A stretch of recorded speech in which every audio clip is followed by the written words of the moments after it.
My top, Tampa Bay, let's roll, it's game day, Rays on the diamond, bolts in the sky, Bucs on the goal line, Bulls ride or die, from the tailgate talk to the bright field glow, you know where to go, it's the JP Peterson Show, hey, Tampa Bay, let everybody know. You like it?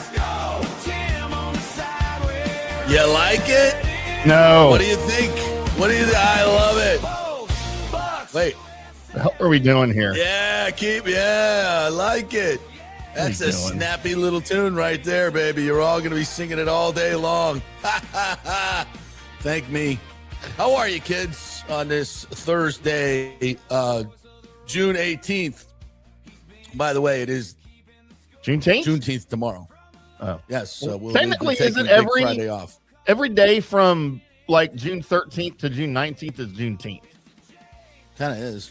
I don't understand where that term comes Tomorrow is a national holiday, so we will be taking that off. So I can go down to Fort Lauderdale and play golf with all my frat brothers. Oh. And I can go out and get drunk tonight.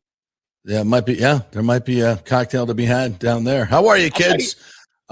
Let's get the. If you love the new Open, let me know. Let me know. The U.S. Open is underway. 2-hour delay. How about that? John Hill's like, hey, a 2-hour delay. The JP Show only had a 2-minute delay. We're better than the U.S. Open. Look at us blowing out there, man. Good Lord. Yeah, it's a howling, isn't it? So I just watched Koepka hit a putt, probably a 15-foot putt that went an inch past the hole and then blew back into the hole. I swear, I really kid you not. I just watched that live as the Open was going on. The wind blowing into his face. He hits the ball. It goes an inch past the hole and then comes back into the wind, blows it back into the hole. I've never seen that. I love it. I've never seen that, but I love it. Yeah, I love it. So when they're all bitching about how bad it is and the wind's moving the putts on the green, say, well, it can help you. It could help. I did see Rory yesterday. He was putting a 5-footer, and he was like, below the hole, and then he putted it past the hole about 40 feet up the hill, and then had it come back at him, and it damn near went in. I'm like, holy shit. That's insane. Well, I mean, there might be situations where if the pin is on that severe slope and the greens are this fast, where you put it past the hole, thinking it just like you would, an iron shot, you hit it past the hole to bring it back. Yeah. All right. I love Rick. I've never loved you more than I love you right now. Intro is ass. Come on. I thought he loved it. It's money. He says intro is money. That's what he said. Yeah. I think that's what he said. I don't know. I'm tired of the old one. Just do something new. Let's do something new. We need to figure something out. John Hill, vote. Airweed, vote. Let's go. Vote. Do you like the new one or the old one? Or do a whole new one? Or do a different one, yeah. All right. Well, get on it, Tim. All right. Been hearing this for a couple of years. Let's go. Or I'm going to have to turn to AI. JP, the slump buster for Cedric Mullins. Maybe you can get the middle relievers to take you to Applebee's. I'll start banging on somebody. I don't care. Who's next? Kevin Kelly. Hard to do with Kevin Kelly. He's been pretty damn good, except for yesterday. The Rays get beaten by the Dodgers 5-4. When it looks so good. By the way, Big O and I did an O show watching the game, and he analyzes the game as we're kind of going through it. It was pretty cool. That's cool. If you got a chance, go check it. He's got some great stuff on Ohtani, who he saw pitch in high school in Japan. So really, really good stuff. That's the O show yesterday. Highly recommend it. And just really interesting tidbits of listening to, a Major League Baseball player as he watches a game, this way. I'm like, all right, what are you thinking here? You're up 2-0 in the count. What's he coming with? Et cetera, et cetera. And it's interesting get into the mind of a ball player as he's playing the game and all the things that go through it. So check that out on the Big O show yesterday. All right. Set up the show today. We're going to do a lot of Bucs today. Scott Reynolds is going to join us at 10:30 now that the offseason program is basically over. The boys are off for 5 weeks until training camp. We're going to get his thoughts. He and I will go back and forth on, what happened in this offseason, the draft, the practices, what we've learned, what this team looks like heading into training camp. So that will be fun. We'll do that. We'll hear a lot from Emeka Egbuka, who I think is going to kind of take the mantle of Mike Evans in terms of leadership on this team. I think we're in really, really, really good hands. This is a guy that led Ohio State to a national championship and is an absolutely natural-born leader. You can just hear it in his voice. You see it in his composure. You see it in his play. He's got all the ingredients to be a absolute Mike Evans, Chris Godwin type. And that's why they took him in the first round. He was a steal. And I think he's going to have a huge freaking season this year, Emeka Egbuka. We'll hear from Anton Winfield as well, kind of talking about the tweaks to the secondary. I asked him about that. So we'll get a lot from the Bucs today and go over those particular things. Timmy's got some really good audio from Ron Slavin, who is Brendan Sorsby's agent. And he's telling a story that we have not heard before. Obviously, he's his agent. He's going to be biased, but Timmy says there's information in here that is very interesting, and he fell in love with the guy's voice, so he just wants to hear the dude talk again. He's pipes, man. Good pipes? Good pipes? Great pipes. Yeah. Yeah, guys in longtime radio guys, especially longtime producers like Timmy, they have a fetish for voices. Yeah. Man crush. It's Man Crush Thursday. Who's the hottest female voice you've ever heard, though? So there's, I'll tell you right now. She's not in sports. She is a podcaster, and she also does. I don't know if y'all don't have Kroger grocery stores over there, do you? Mm-mm. So she does. We used to have Kroger delivery, and then they canned it. She also does the TV commercial, voices the TV commercials for the Kroger TV commercials. I can't remember her name, but oh my God. Find one and play it for me. Now you got me intrigued. All right. Yeah. You know whose voice I love and love just in general? Lara Logan. She's got that hint of a British accent. And yeah. Look, and so plus she got fired by 60 Minutes, so that's a badge of honor. I hate accents like on any person other than American. I don't get accents. I don't understand them half the time. And there are a few exceptions. Like I think Irish and Scottish accents on chicks are hard. Oh, the Irish brogue's fantastic. I think French everything's a question to the Irish. Everything they say, "Oh, you look beautiful today."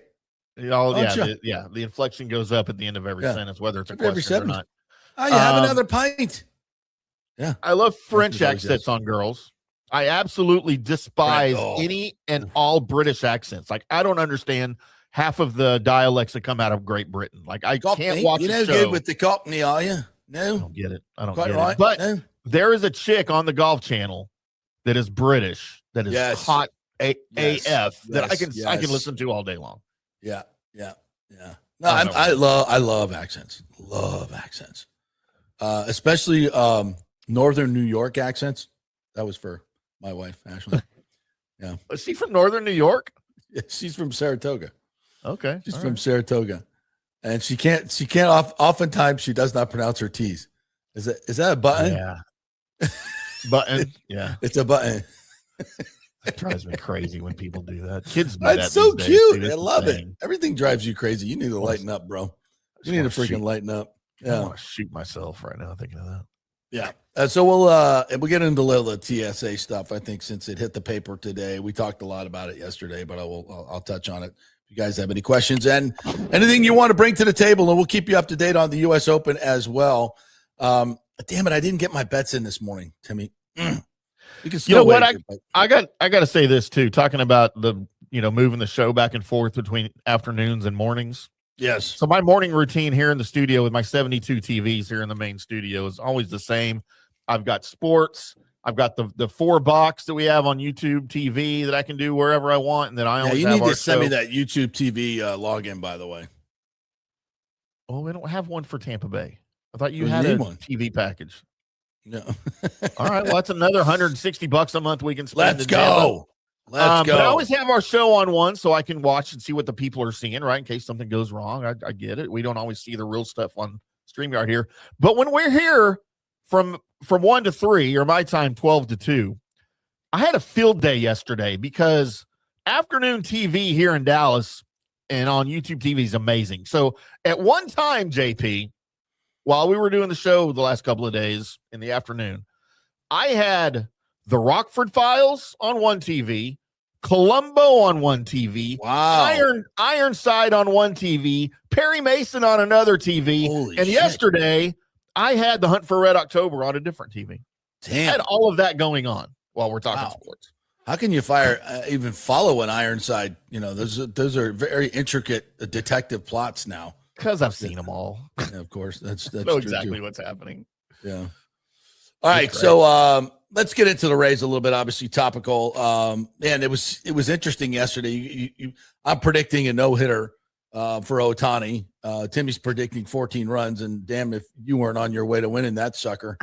I thought the Rays did a really good job. Obviously, in the fourth inning, they send 9 men to the plate, score 4 runs. Probably should have got more. Fiducia with a big double, almost left the yard. Just a good series of hits for the Rays, making good contact with the obviously one of the toughest pitchers in the game, and they take a 4-2 lead, and you're like, oh, this is maybe, but this bullpen is not going to hold it. It's just not going to hold it. Legumina came in for Sugar Shane, who just didn't have it yesterday. He had 5 walks, just couldn't control it, and that seems to be what happens to him. He started strong for the first 3. And then as he, gets warmed up, I don't know if he loses his stamina or what is it, but he just starts to lose his command a little bit. His breaking pitches, he left them up, and they either got hit or he walked guys. And there was a key moment in the game where ABS, the umpire calls a strikeout, and he's out of the inning, out of the fourth with 1 run. And he's coming, but they challenged it, and he came back, and it wasn't a strike, turned into a walk, which turned into another run, and he's out of the ballgame. So this ABS is, I love it in every way, and they got it right. I'm not complaining about that part of it, but it changed that game dramatically. Shane, if he sits down, maybe he figures it out and goes a little bit deeper. The Rays go on to score 4 runs. And, did I think at 4-2 they had the game? No, it's, because you got a host of relievers that got to shut down this all-star lineup, and it wasn't to be. And Kevin Kelly, who's been absolutely nails, comes in and he's got whenever he's great against right-handers and left-handers, but elite left-hand bats are going to get you. And that's exactly what Freddie Freeman is. And he threw a meatball right down the middle of the plate, 92 miles an hour, and Freddie ain't going to miss that. And Mullins damn near caught it in center field. He damn near went over and got it, but he didn't. And it ends up being a 5-4 win. They threaten in the 9th, and for the second time in a couple of games, Mullins has a chance to do something big in the 9th and strikes out. So it's just that's been kind of the way. And if you look at all the losses, I think are one run losses. Yeah. So a road trip where you lose 5 of 6 could have easily been way, way better. And when they were on their run, they were winning 1-run games, and now they're not. And they're regressing to the mean. So now they're 11 games over 500. They've lost 15 of their last 22 games. They're 41-30. And they're coming home for an absolutely most critical homestand of the year. As the Nats are coming in, who are, okay. Then you got the Royals, and then you got Arizona. And O was talking about this yesterday. This is a critical time. You play well at the Trop. You're made for the Trop. You got a day off today. Then you get back to it. So let's get out there, support the lads, get to the maintenance deck, $49, all-inclusive beer. Build that beer snake. Those beer snakes are legendary now up in the maintenance decks. You'll get up there, chug them down, cheer on your Rays, get out of the heat, this blistering heat, and go watch some Rays baseball for the next couple of weeks. I'm going to try to make it over to the Trop, hopefully a half dozen times in the next 12 days. So, let's get on it. This is the time that the Rays need the home support, and they got to climb out of this hole. It's not like they're playing terrible baseball. It's not terrible baseball. It's almost there. It looks like Johnny DeLuca's coming back for the series. That'll be a big boost. There's some arms on the way with Manny Rodriguez and Joe Boyle. How they can use them, we'll see. There's a lot that this team can get done before the deadline, but this is a critical series. If they can come out of this series, Timmy, 12, I'll take 12. I'll take, if you can get like plus 15, you can get 15 games over 500, and you're almost going to be at the halfway mark. Now, and I think they're going to add something at the deadline, whether it's going to be a hammer starter, a big bat. I think they desperately in need of a big bat because they've just got to get Junior some protection. Mm-hmm. He's seeing fewer strikes than anybody in baseball. They're just pitching around him every single chance they get. And the Rays are not helping by putting people behind him that just, are not. I'd rather see Aranda behind him or Yandy. And Yandy's obviously doing a great job at the top, so you probably don't want to move him. But either Caminero in the 2-hole or in the 3-hole and Aranda behind him, I think is something that they really just got to stick with. And until I don't understand the analytics of not putting someone behind him that scares people. He came up yesterday with the bases loaded. There was nowhere to put him. And Ohtani had to pitch to him, and he smoked one down the third base line. Almost got it into the corner for a double. But can you just imagine if teams had to throw strikes to Junior Caminero, where he would be? They're not throwing strikes to him. He sees nothing. And that's going to ruin the kid. Yeah, the hits that he's getting are all out of the strike zone. Yeah, he's not getting any in the strike zone. No, I mean, and he knows that. and you talk about the pressure on a kid that's not only, wants to do good for his team. He's a conscientious player. He wants to be, the motor that makes the boat run. He wants to be that guy. Wants to stir the drink. And internationally, people are looking at him like, what's going on with Junior? We expect he'd have 20 home runs by now. And that pressure is there. And it's hard just to take your walks and take your walks. When you're an experienced player like Barry Bonds, you can do that. But when you're 22 years old, it's hard. So I don't want to ruin this kid. I think it's absolutely imperative that they go get a big bat that hopefully can play outfield and get it in there, because otherwise we're going to ruin Junior. So big weekend coming ahead.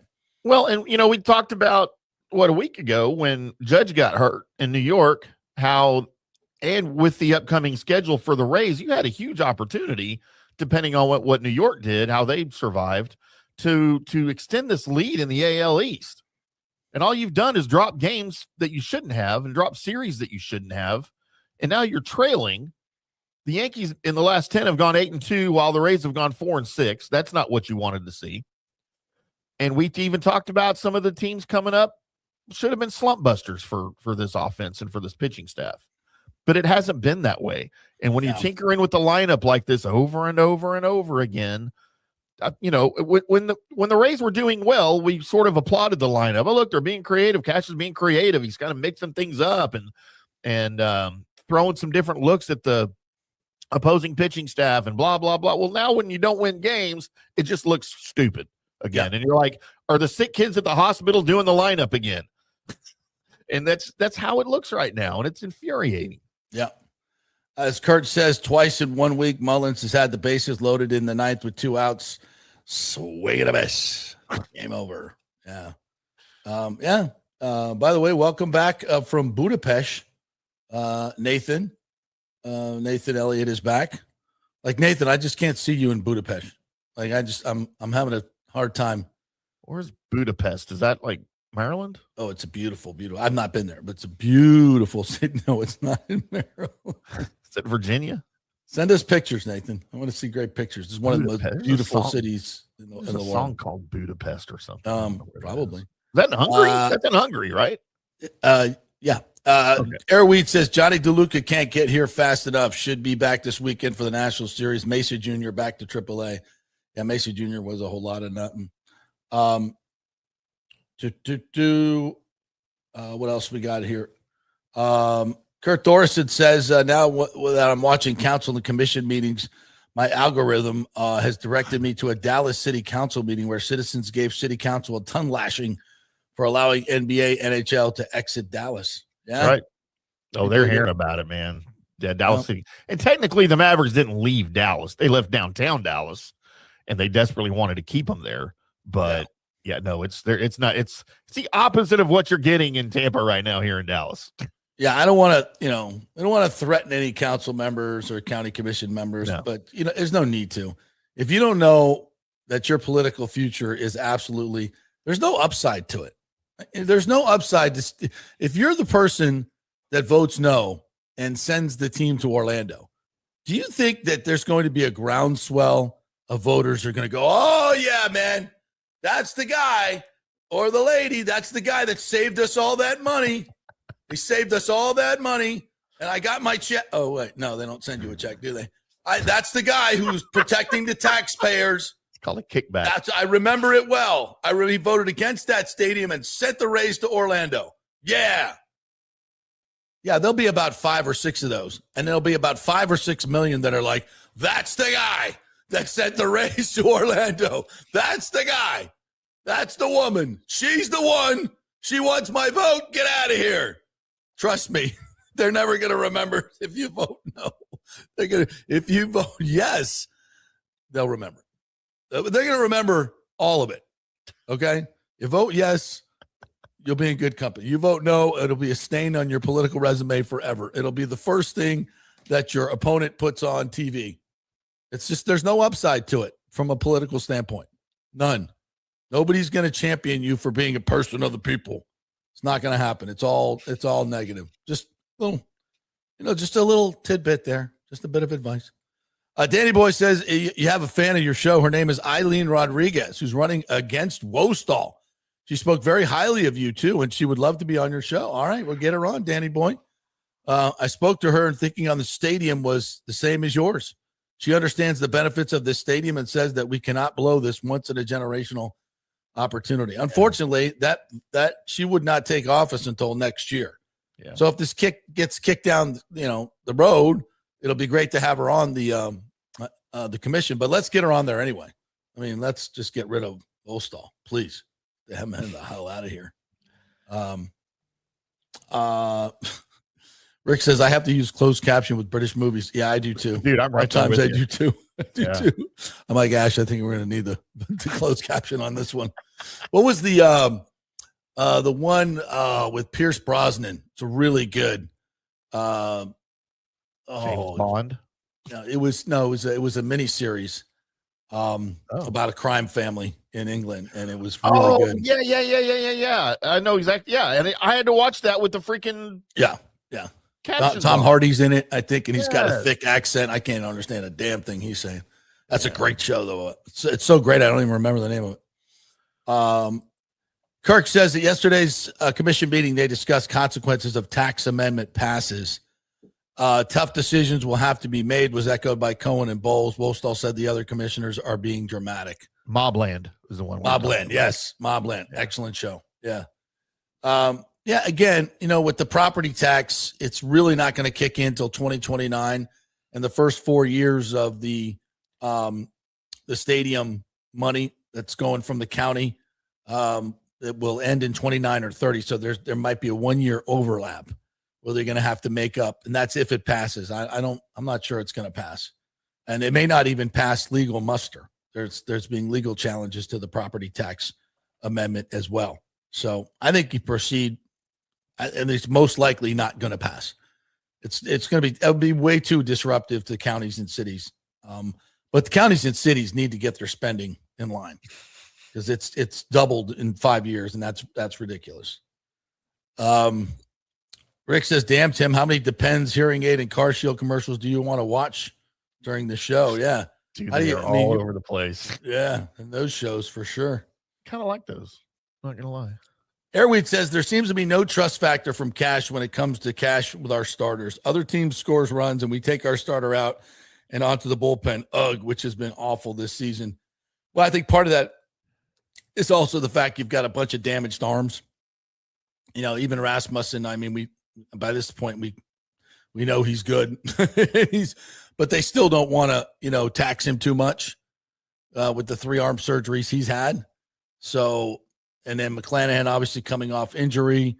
So they've got to protect him in that way. But, yeah, I think sometimes I would like the starters to get a little more leash, especially when your bullpen sucks. I mean, Shane would have got out of the inning. but he was, he's also struggling. But at this point, putting in the middle relievers is a crapshoot at best. Also, Danny Boyd said Rodriguez also told me she thinks the Rays deal will get done way before the property tax referendum in November. I agree with that. And I think they've got the votes to get it done in mid-July. So let's see it happen. As a politician, I'll tell you this. There might be some backlash if you vote yes, but it'll be temporary. It'll be very, very temporary. The same squawky people will yell and scream, and in a week or two, it'll all go away. And then when the shovels go in the dirt, everybody will freak out in a positive way. And when it starts to build, and the construction people are hired, and the cash starts coming in. I mean, that's $2.3 billion to build the stadium.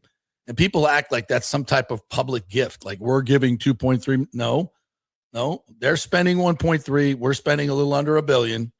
And all that money, a vast majority of that money stays right here in our community, in our economy, in construction. So that's a good thing. That's a good thing. It's not like we're giving the money. And that's what everybody says. Oh, we're giving the money to the Rays. No, we're giving the money to the construction people who work here and in jobs that are sorely needed. And we're not giving it. They're earning it. Airweed, we are not playing small ball as much as we were before. Let's go back to small ball and win some games again. Agreed. We've kind of gone away from that for whatever reason. Although we had a nice bunt by Taylor Walls the other day, but I'd like to see more. Kurt says Dodgers are a definitive all-star team, 2-tier league, salary cap coming. Yeah, and you played them all to one-run games. I mean, I don't look, you can get swept and your head can go down, and I get all that. But with the Dodgers at their park, all one-run games, I take some solace from that. Yeah. Kurt said, during Saturday's game with the family, my 22-month-old son and I will be doing tarps off after some time in the maintenance decks. I love it. Nathan said he had a wonderful time in Budapest. On my picks. Airweed says Cash keeps effing with the lineup again, and here we are losing again. We win when the lineup stays the same for the most part. One game you get Simpson as first hitter, the next game he's playing behind Junior. Yeah, I don't get it. I do not get it. Tim says Budapest is beautiful. The people are wonderful. Food was fantastic. The memories are priceless. Yeah, I want to go. That's really Hungary, right? Yeah, it's pretty sure. Okay. That's one of my bucket list cities. Over there, the whole it's Eastern Europe, just beautiful. Some incredible cities and architecture. Man, you guys, if you have not traveled to Europe, especially, you go around those cities, and every block there's another incredibly historic building. They don't just knock shit down because it's cheaper to do it like we do. We just, there's a beautiful historic building. Well, let's knock it down. It's cheaper. Well, our stuff's not as old as their stuff either. Yeah, but also we don't. Yes, you know why it's not as old? Because we knock everything down. We don't keep it. We don't keep it. We just knock it down and put up the same effing building 100 times over, and they all look the same. Yeah, they all look the same because they don't want to design anything new. That's too expensive. No wonder the Europeans keep getting lost when they come over here for the World Cup. All our buildings look the same. Exactly. Wait, this city looks just like the last one I was at. What the hell? Yeah, they do. Wait, it's the same signs everywhere. It is. Yeah. I mean, for like 50 years, all our stadiums look the same. Yeah. There's dual purpose crappy. Atlanta, Cincinnati, Oakland, Pittsburgh all had that shitty dual purpose round. St. Louis. Oh my God. St. Louis. Yeah. It was, oh God, there was almost awful stadium era ever. And then somebody built Camden Yards and we all went, oh, look at that. So Camden Yards and the ballpark in Arlington here opened the same year in 94. Yeah, and beautiful ballpark. Yeah, and that was the new trend, right? And everybody was raving about it. And then Tropicana Field opened in 1998. They're going to buck that trend. Hey, y'all, watch this. Mm-hmm. We're putting up a spaceship. Oh my God. Yeah. So I'm watching the U.S. Open, JP. Mm-hmm.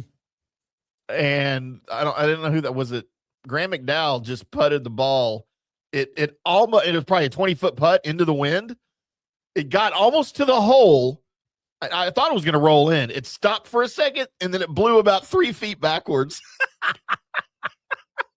The wind blew it. Yes. It's incredible to watch. I love this. All right, we got to take a break. Scott Reynolds is on deck. I sent his link to the wrong email. Way to go, dumbass. Scott Reynolds at jppeterson.org. What a dumbass I am. Golly. Dumbass! Who's got the lead right now? Nicholas, not Jack. Nicholas? 2 under, 3 through 6. Who is this guy? I don't know. I'm familiar with who he is. McElroy's. You got to contend. You have 4 guys at 1 under. Who is this Nicholas guy? I don't know who that is. I'll have to look that up. All right, you do that. All right, we'll take a quick break. We're brought to you by Genesis of Tampa. By the way, free gasoline till October if you buy a new car. How about that? Dale Gasolina, I think is what Orestes says on his spot. Yeah. I know I butchered that. Best to tell you this, that GV70, the car that everybody's talking about, the midsize SUV, I got one, and it is phenomenal, folks. The absolute incredible blend of value, speed, performance, luxury, dependability. It's all there in this beautifully built Genesis car, genesisoftampa.com. You can go to Bears Avenue, 801 East Bears Avenue, and see all the great cars. Do a test drive this weekend. Free gasoline till October. Back in 3. Pitch Roofing believes giving back is part of doing business the right way. That's why they proudly offer exclusive discounts to those who gave the most to our communities, including veterans, first responders, seniors, and teachers. And for listeners of the JP Peterson Show, there's even more good news. Pitch Roofing is now offering a special discount just for fans of the show. With so many roofing companies coming and going in Florida, it's important to choose a contractor you can count on long after the job is done, especially when it comes to honoring your warranty. Pitch Roofing is built for the long haul with a reputation for quality, transparency, and standing behind their work. Whether it's a repair or a full replacement, their team delivers honest guidance, quality workmanship, and no high-pressure sales. Call 727-67-PITCH, 727-677-4824, or visit pitchroofing.com to schedule a free estimate. Pitch roofing done right. Big thanks to Italiano Insurance, the great folks over there. They will soon be part of Gallagher Insurance. A little name change, but same great folks, same great customer service you've known for over 65 years. They do all the work. You save all the money. ItalianoInsurance.com at 813-877-7799. Hey, guys, you already know that Riveters is the best sports bar in all of Tampa Bay, but now it gets even better for Rays baseball season. During all Rays games, check this out, $6 Tito's, $6 Jack, $6 margaritas, all during Rays games. Are you kidding me? And that's always a great pour from the great bartenders at Riveters. Great service, great food, everything is fresh, nothing is frozen. And let me tell you, if you want baseball and wings, you will not find any better than Riveters. Their sauces, like the blue cheese and the ranch and everything, is handmade, and the wings are big and they're perfect. Wings, baseball, Rays, Riveters. It all comes together during baseball season. Once again, in addition to all the great food and service, you get $6 Tito's, $6 Jacks, $6 margaritas. It's time to celebrate. Baseball season is back, and celebrate at Riveters. You know where it is, right there on Dale Mabry, just north of 275, just south of the stadium. See you there at Riveters. Hey, the Golden Diamond Source wants to be your family jeweler, so don't wait any longer to find that one-of-a-kind perfect engagement ring for that special someone in your life. At the Golden Diamond Source, they can design anything you want personally. The Golden Diamond Source can help you trade in your old broken jewelry and use it towards a new purchase as well. And with gold prices at record high, now is the best time to do it. They only sell natural diamonds at the Golden Diamond Source, so if it's a real love, it should be a real natural diamond. Don't start your relationship with a fake diamond. Bad idea. And with the Golden Diamond Source first-time buyer program, you can learn all about the 4 C's in all the different shapes and styles. And they are able to show you a huge selection of inventory to choose from. And don't forget, 0% financing for up to 5 years. If you finance $5,000, it's only $83 a month. Make sure it's a Golden Diamond Source diamond, 3800 Almerton Road, always online at goldendiamond.com. It's a love you give all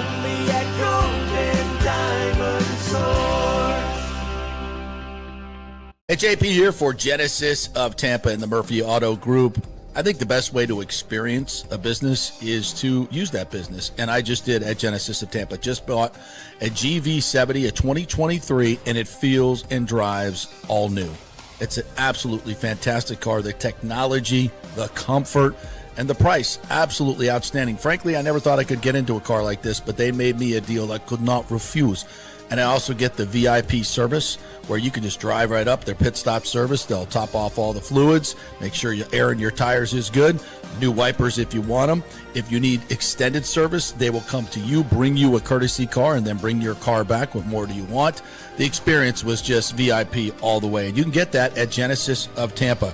And don't forget, you can get extended warranty, which I did. So I have worry-free miles up to 100,000, and all they do is just take it in. Actually, I don't have to take it in. They come to me. It's perfect. It's Genesis of Tampa right there, 801 East Bears Avenue, right off of 275. Go see them and tell them JP sent you. Let's go. Right now, back to the show on FanStream Sports. All right, welcome back to the JP Peterson Show. As I finally realized how to work my email, and I got Scott a link. So let's welcome him. Without further ado, he is the face that runs the place at Pewter Report, the great Scott Reynolds, who's been sweating it out at OTAs. And yes, and Scotty, I think we'd like to take a moment right now to Yes. both of us to sincerely thank our head coach Todd Bowles for That's right. keeping you and me out of the heat today. That's Here right. we are in our beautiful Todd. air-conditioned studio. Yes. Thanks, man. I think I'm going to play better this weekend because I got an extra day's rest. So let's see how that works. I think my golf game's going to be better since I had an extra day's rest. I'll report back to you. Yeah, I can tan by my pool in the backyard rather than get a tan watching practice and sweating. So, yeah, I mean, listen, the Buccaneers did get a lot done. I know that there's some fans, especially on the heels of kind of like our reporting about how the team had all those walkthrough practices last year. They're like, he's going easy on the team. I'll say this, man. The tempo that these new coaches set in practice, I mean, Todd's the ringleader, so it's really his tempo for practice. But it looked like training camp when it was really OTAs, just minus the pads. I mean, they really got a lot done. Just here's an example. Like Danny Smith comes in, the new special teams coordinator. There is no grass growing under his feet. He has balls to the wall. Okay. And so he had 6 return men. And this was a quasi, was it punt? Was it kick return? It was basically like sending 3 special teams would-be tacklers down to corral and tag, because you can't tackle, a guy that catches the ball, right? So it's either punt or kick, right? So they rolled through, and there's like a big clock out there you can see how much time is left in the practice period. They rolled through 6 guys. We're talking like, Cam Johnson, Sean Tucker, 6 different return specialists with 3 guys coming down, like boom, boom, boom, boom. 6 guys in 45 seconds. Yeah. Like that's how fast the tempo was. It was like, catch the ball, run, the 3 guys come down, they corral, they touch off the field, the next group's up. Yep. Like that's breakneck pace. That's 6 different units, if you will, done in 45 seconds of clock time. Yeah. So that's just how much work they've gotten in. They've done a lot. And this has been a very pleasant surprise for me, because I was on record saying Todd Bowles should be fired, that this team had gotten stale at the end of the year, which it just felt stale. Yeah, I agree. 100%. No energy, just, getting behind early in games, not closing games out. It just was a stale football team during that 2-7 stretch. It is anything but stale now. It is energetic. It is upbeat. There's been no sulking from last year. There's been so many new faces that have come in that I think have brought some new blood, some new energy. Everybody, all the newcomers hit the ground running. They've assimilated well with the team. Attendance was higher than it's ever been. Yeah. And that's crazy when you have this many new faces coming in. But like Todd Bowles said, instead of having, 4 to 5 guys absent on a regular basis from OTAs, it's been like 2 guys, Vita Vea and Alquidi Muhammad. Otherwise, pretty much full capacity. You're not going to find that around the league. This is different what's happening this offseason in Tampa. And it's got me encouraged. I mean, ultimately, we'll see on Sundays, but I don't know if the offseason workouts, the OTAs, could have gone any better for the Buccaneers than they did. And it's been a pleasant surprise. I would agree with a lot of that. And I feel like I said a lot of that last year. I said a lot of that during training camp. And then they went out and started 6-2, and I was like, damn, we're right. We're right. Yep. I told you this was going to be a great team, and then the flop. Yep. So I feel almost a little hesitant, Yeah, it's fun to have some cautious optimism. That's totally but we fine. understand. Yeah. But we understand why. At least I think, and you can opine here as well. What happened? But I do put a lot of it on Todd Bowles. I put a lot of that collapse on Todd Bowles. The offensive line being injured, they got away with it early until people figured it out. Yeah, and then that's the league, right? And you didn't have an adjustment, or you didn't make an adjustment, whatever it was. They couldn't make adjustments in the second half. The interior of that line was awful. Yeah. And Baker got beat up. He couldn't play as well as he could. It led to all that. And then the defense absolutely collapsed. The defense absolutely collapsed in the latter part of the season. They couldn't hold leads. They couldn't keep people out of the end zone. The red zone defense was awful.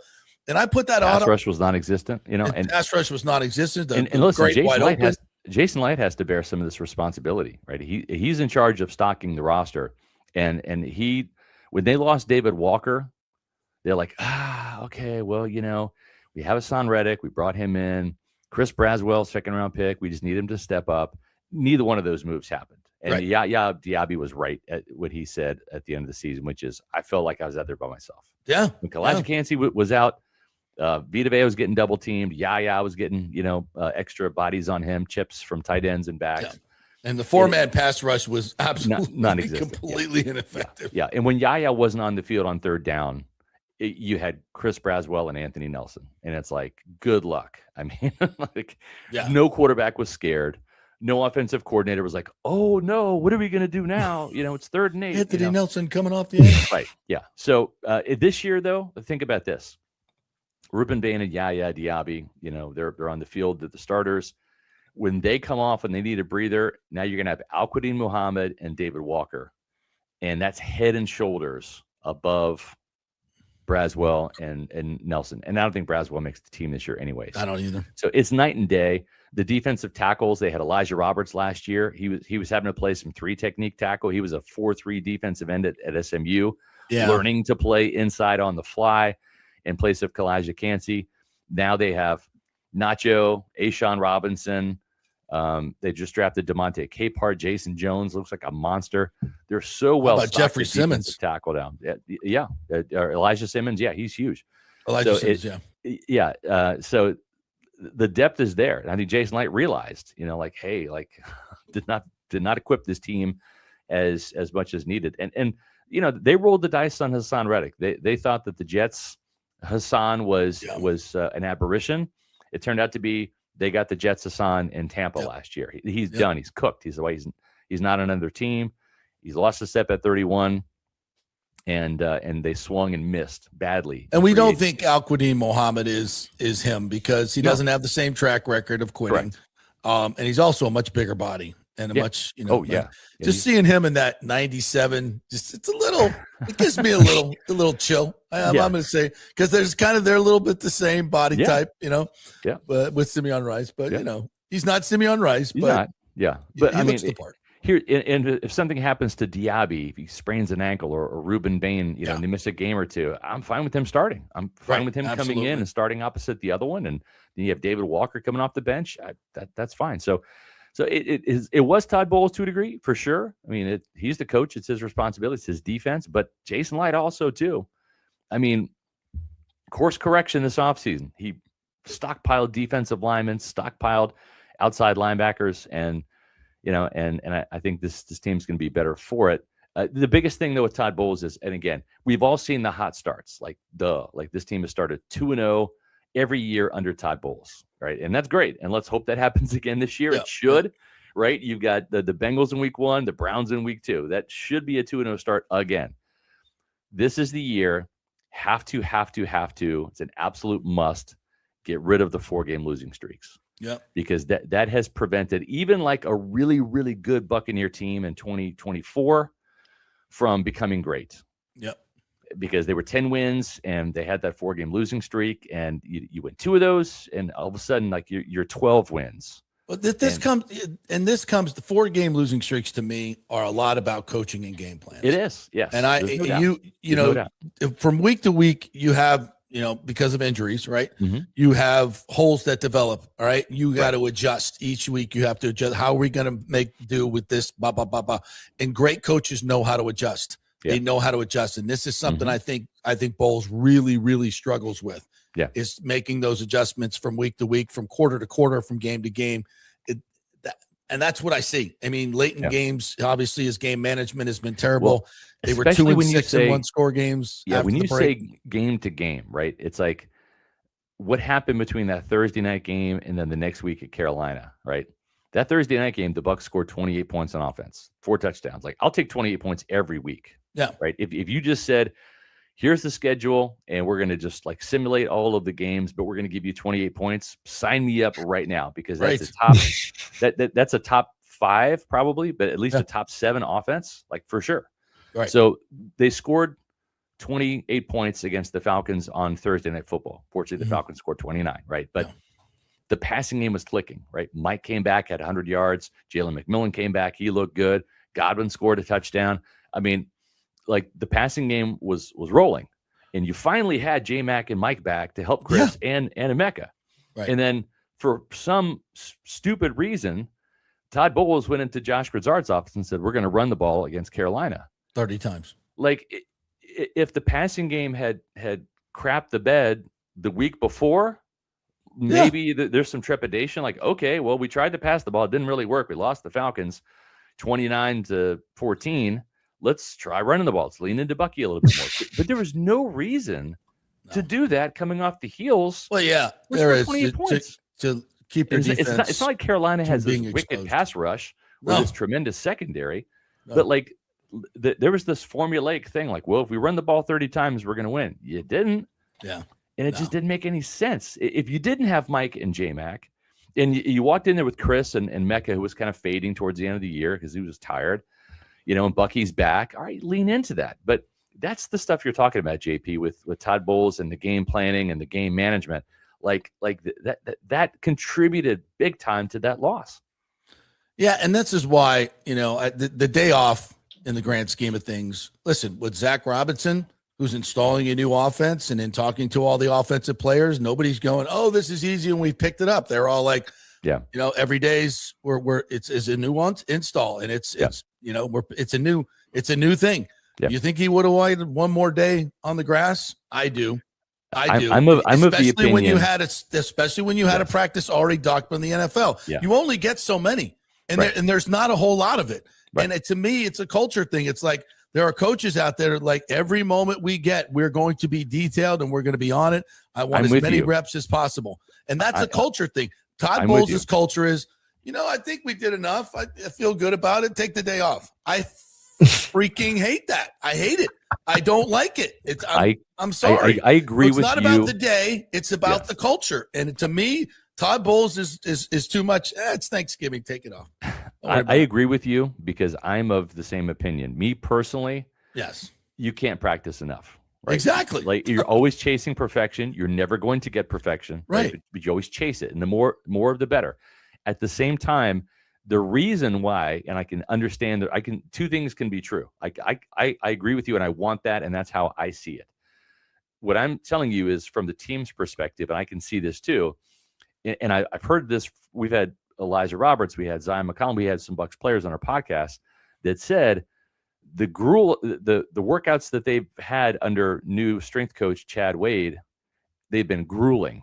They have been almost military style stuff that you would harken back to college days, right? Where you're running so much, they have trash cans and you're throwing up, at the end of your sprints. Like, it's been grueling. And even Todd Bowles said the other day yesterday when he was asked about that, and I think Rick Stroud said, are you kind of like, making sure that you're not running these guys too much? And he says, actually, we've been running them even more. We're leaning into running more strengthen the hamstring so we don't have the hamstring issues. And I remember Tony Mayberry, great Buccaneer center, 3-time Pro Bowler, the most decorated offensive lineman in Bucs history before Tristan Wirfs came, right? He was the architect of all start up the gut, right, during those days, because Tony Mayberry was the center. And I remember him coming to training camp a couple of years ago. I want to say maybe like 2018, 2019, when Bruce and Todd first came here. And this was like the alumni day. And he said, "Oh man, I came on the wrong day." And I said, "What do you mean?" He's like, "Yeah, they have this alumni thing, but they're not really like hitting and tackling today." I'm like, "Yeah, they are." And he's like, "What do you mean?" I said, "It's not like when you played, Tony, when there were 2-a-days and they had the live goal line period." No, remember goal line period? 12 plays of holy full on helmet to helmet cracking, take him to the ground. Absolutely. Yeah. Where you had Allstott and Dunn back in the Tony Dungy was doing it. Yep. John Gruden was doing it. But those days are long gone. And I remember Tony saying that, it's like the players have it easy today because there's no 2 days and all that. But the thing is he's like, I just don't. And I mean, and I'm sure there were some players that missed time. My memory is gone. I can't remember what happened in 96 and 97, 98, right? But at the same time, JP, and you were here for a good part of the Dungy and Gruden years, I don't remember nearly as many soft tissue injuries or whatever from those teams. And what Tony said is those training camp practices, the 2 days, it would callous you and harden your body to where you just didn't get hurt. It's almost counterintuitive a little bit. But I think Todd Bowles is leaning into that with this strength and conditioning. Chad Wade is saying, we're going to go harder. We're going to go more. We're going to ask more. We're going to push our bodies to the limit so that when the season gets here, they're not taxed as much. It's easier, yes. And I think that is why Todd Bowles has been a little bit more lenient with some of these days off, because they're putting so much in physically with those conditioning days. But that's counterproductive. It's like, we're going to work harder, but I'm giving you more days off. I don't get it. They're working harder, and I'm not talking about the OTA practices, because, for example, like on Mondays, they report. There's no practice per se, but they're in the classroom, and they're doing like sprints and weight room stuff and all of that. So that's like at the Chad Wade day is like on Mondays, even though the on-field stuff, like we get to watch practice on Tuesdays, and they have Tuesday, Wednesday, and Thursday, but they're still in the building on Mondays and typically Fridays, doing their weight room and their conditioning stuff. And it has been grueling. So I think that's the reasoning why, whether you and I agree with it or not. Yeah. Okay. But that's why, because the off-season workouts, the conditioning has been really ramped up and more intense. Yeah. All right. Okay. Last week, we heard from Baker about his contract. And I think we both seen both interviews, and there is at least to me, there's a difference in his tone, with the organization, in my opinion.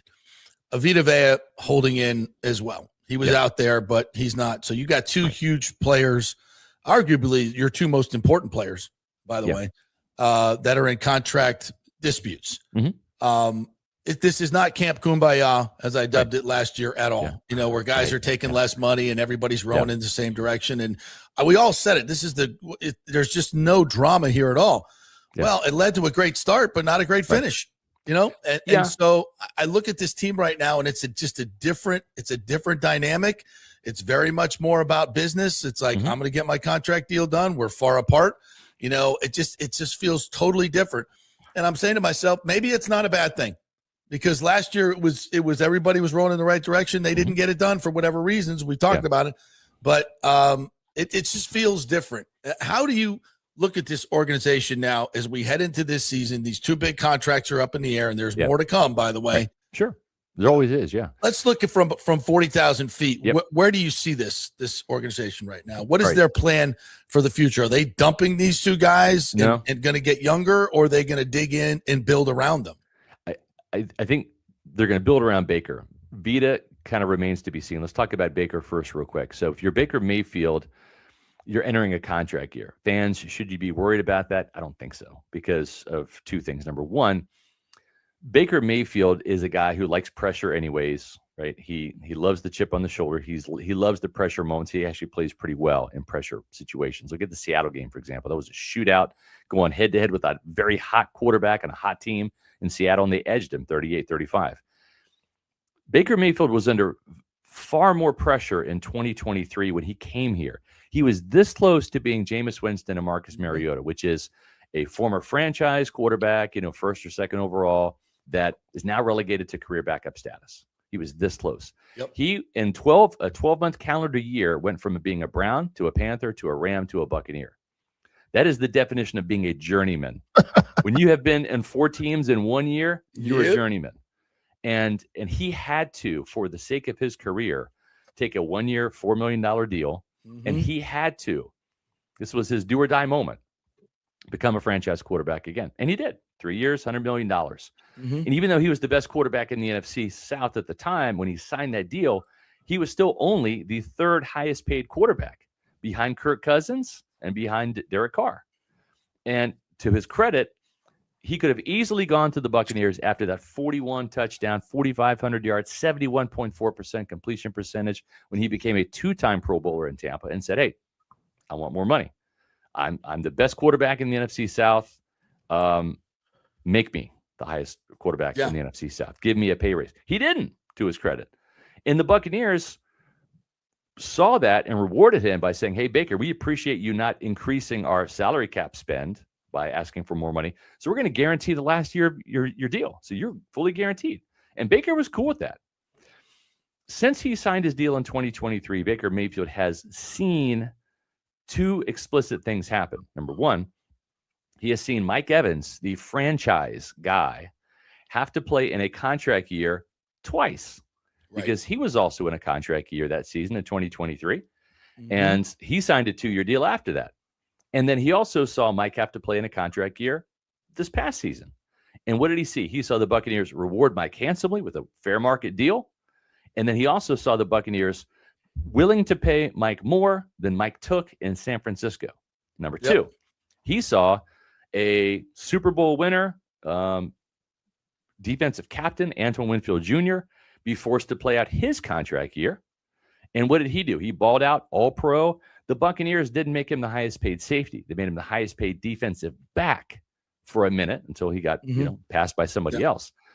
So Baker has seen this team be incredibly fair.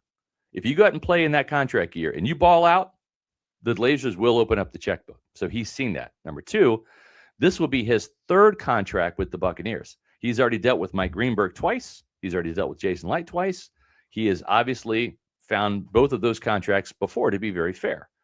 He has no reason to believe that at the end of the day, they're going to be fair again. He's seen it from what they've done with Mike and Antoine. He's seen it with what they did with him with the 3-year, $100 million deal. He's also heard, because I asked the question to Joel Glazer out in Phoenix, Arizona, Joel, are you willing to open up the checkbook and pay Baker Mayfield at least $50 million, because that's the going rate for really good franchise quarterbacks? That is twice what you paid Tom Brady, because Brady made $25 million. Are you prepared to do that? And Joel Glazer's answer was, yes, we love Baker Mayfield. Now, he didn't commit to what that dollar is going to be. Is it 50, 53, 55? Who knows? But the answer was, yeah, we're willing to pay the guy. So if you're Baker, there's no pressure. You're either going to get paid $50 million. Well, or Scott, you're going to be making more than that. Scott, if he goes out and tears his knee up, one play, right? What's his salary for next year? Probably not 50, but but you know what? It's. Do you think they're gonna honor his contract? 45. Of course they will. Oh, and I'll tell you why. He has seen. I disagree. He has seen Chris Godwin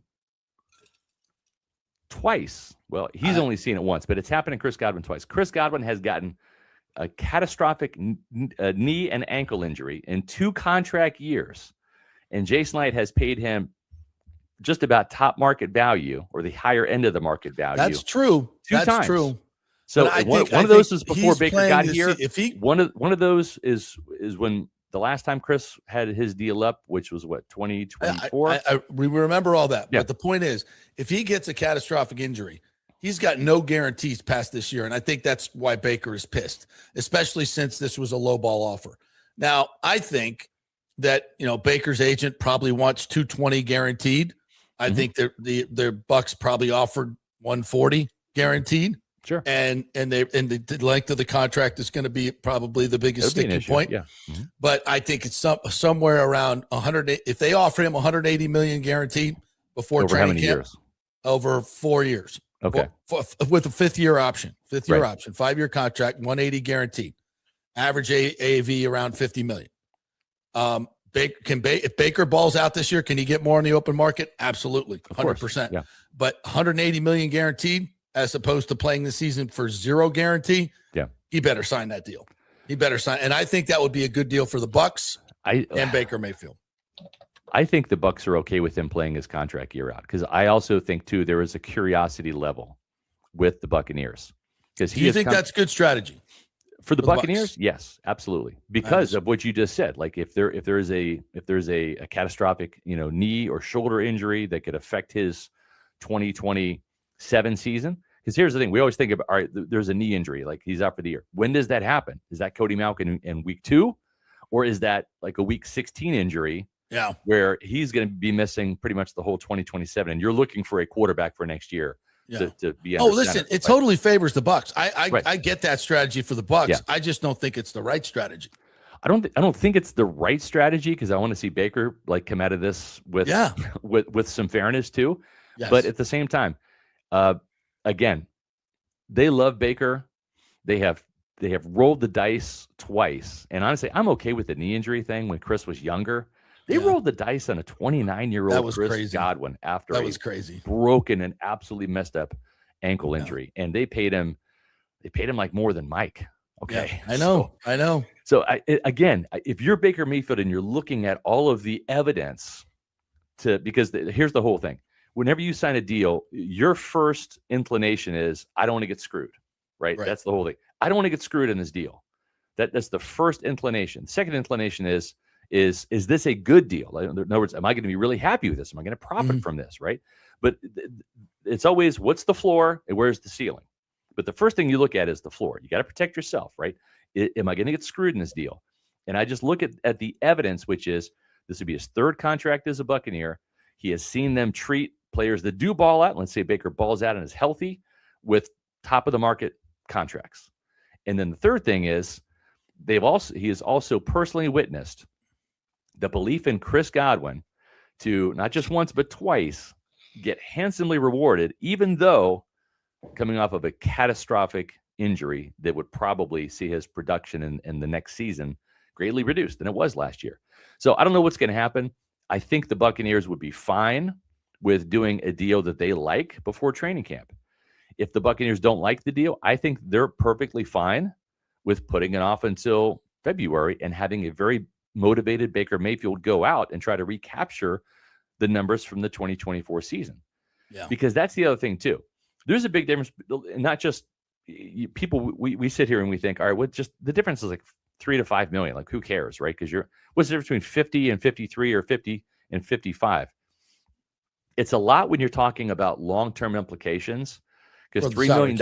Yeah. I mean, Bucky Irving's making about $1.5 million this year. So that's like 2 Bucky Irvings. Like that. Like, it's not just chump change. It's money you can pay other players with.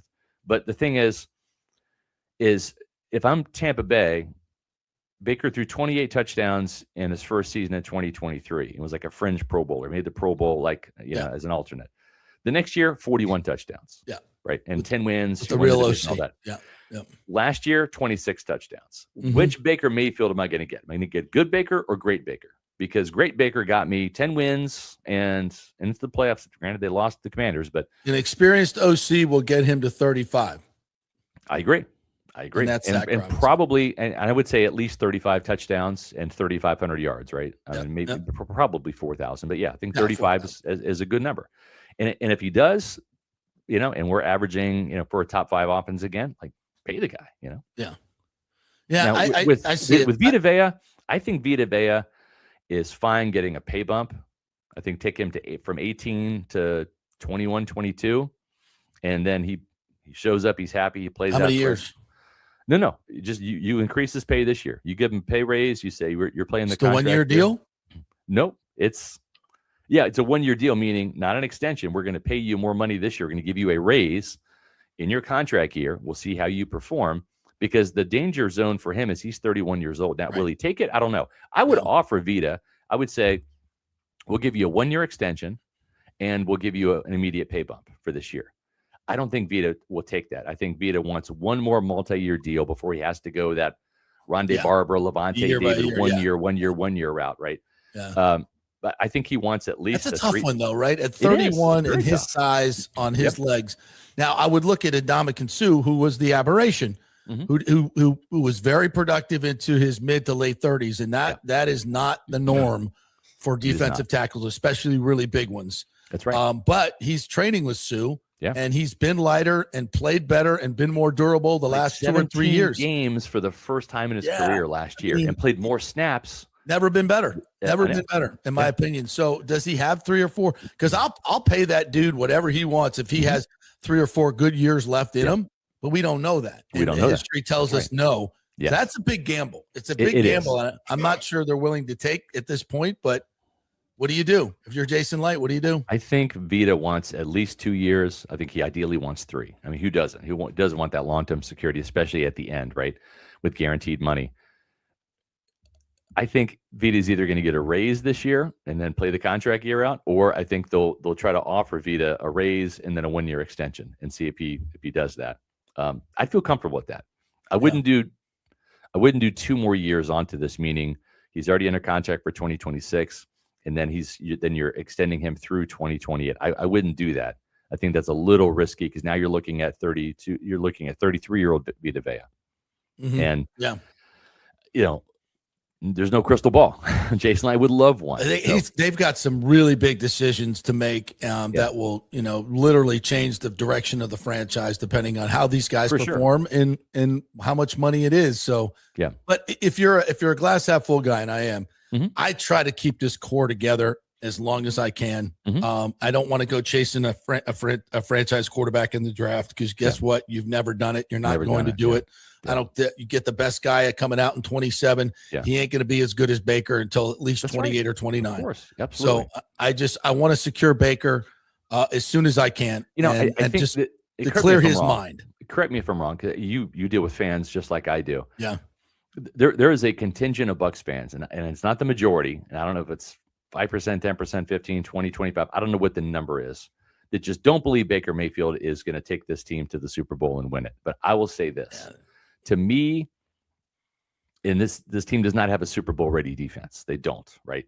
But not right now, no. But Baker Mayfield is a better quarterback than Brad Johnson is, in terms of a physical presence, in terms of what you're looking for in a quarterback, and arm talent. Yeah, there's no disrespect towards Brad, because Brad was the right quarterback at the right time for the right team. Yeah, he was.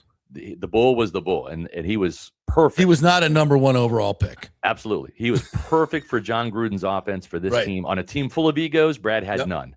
And that's what you needed, right, from that position. But if Brad Johnson can do it, and let's not forget, that offense was a slow burn in 2002. That's why Gruden challenged the defense to get 9 defensive touchdowns. Yeah, because he knew the offense is going to take a long time to gel, because people can say, Gruden won with Dungy's team. Go look at the roster. I think the better comp is Sam Darnold. If Sam I would agree Darnold with can that. Do it, Baker Mayfield can do it. I agree. And again, the Seahawks had that great defense. If this Bucs defense can get there, even to like a 2020 level, right? It's not a stretch to say Baker Mayfield can get 30 points a game, right? Because we saw it in 24. And with an offensive coordinator who's almost exactly the same as you have this year. I mean, if you're predicting and using, history as a guide, which is what you should do in predictions, don't try to pull up something out of your ass. You saw the guy do it. Go replicate it. And that's exactly what I expect this year. Something close to that. And if you can get to 20, you can get a running game, number 1, get that running game back in the top 5. That sets up everything. It helps your defense. It helps your offense. It helps everything. That offensive line stays healthy. I think it could be better, because Gainwell's a better runner than Rachaad White. Agreed. And Gainwell, and you've said it, and I've said it, and after watching him out there for 3 days, that dude is going to be probably the number 1 playmaker for the Bucs next year. It very he's well going to get a lot of touches. The wide receiving core is it's younger, but in terms of talent, it's more diverse than what John Gruden had to work with, right? Yep. Because you had Keyshawn, who was kind of slow-footed possession guy.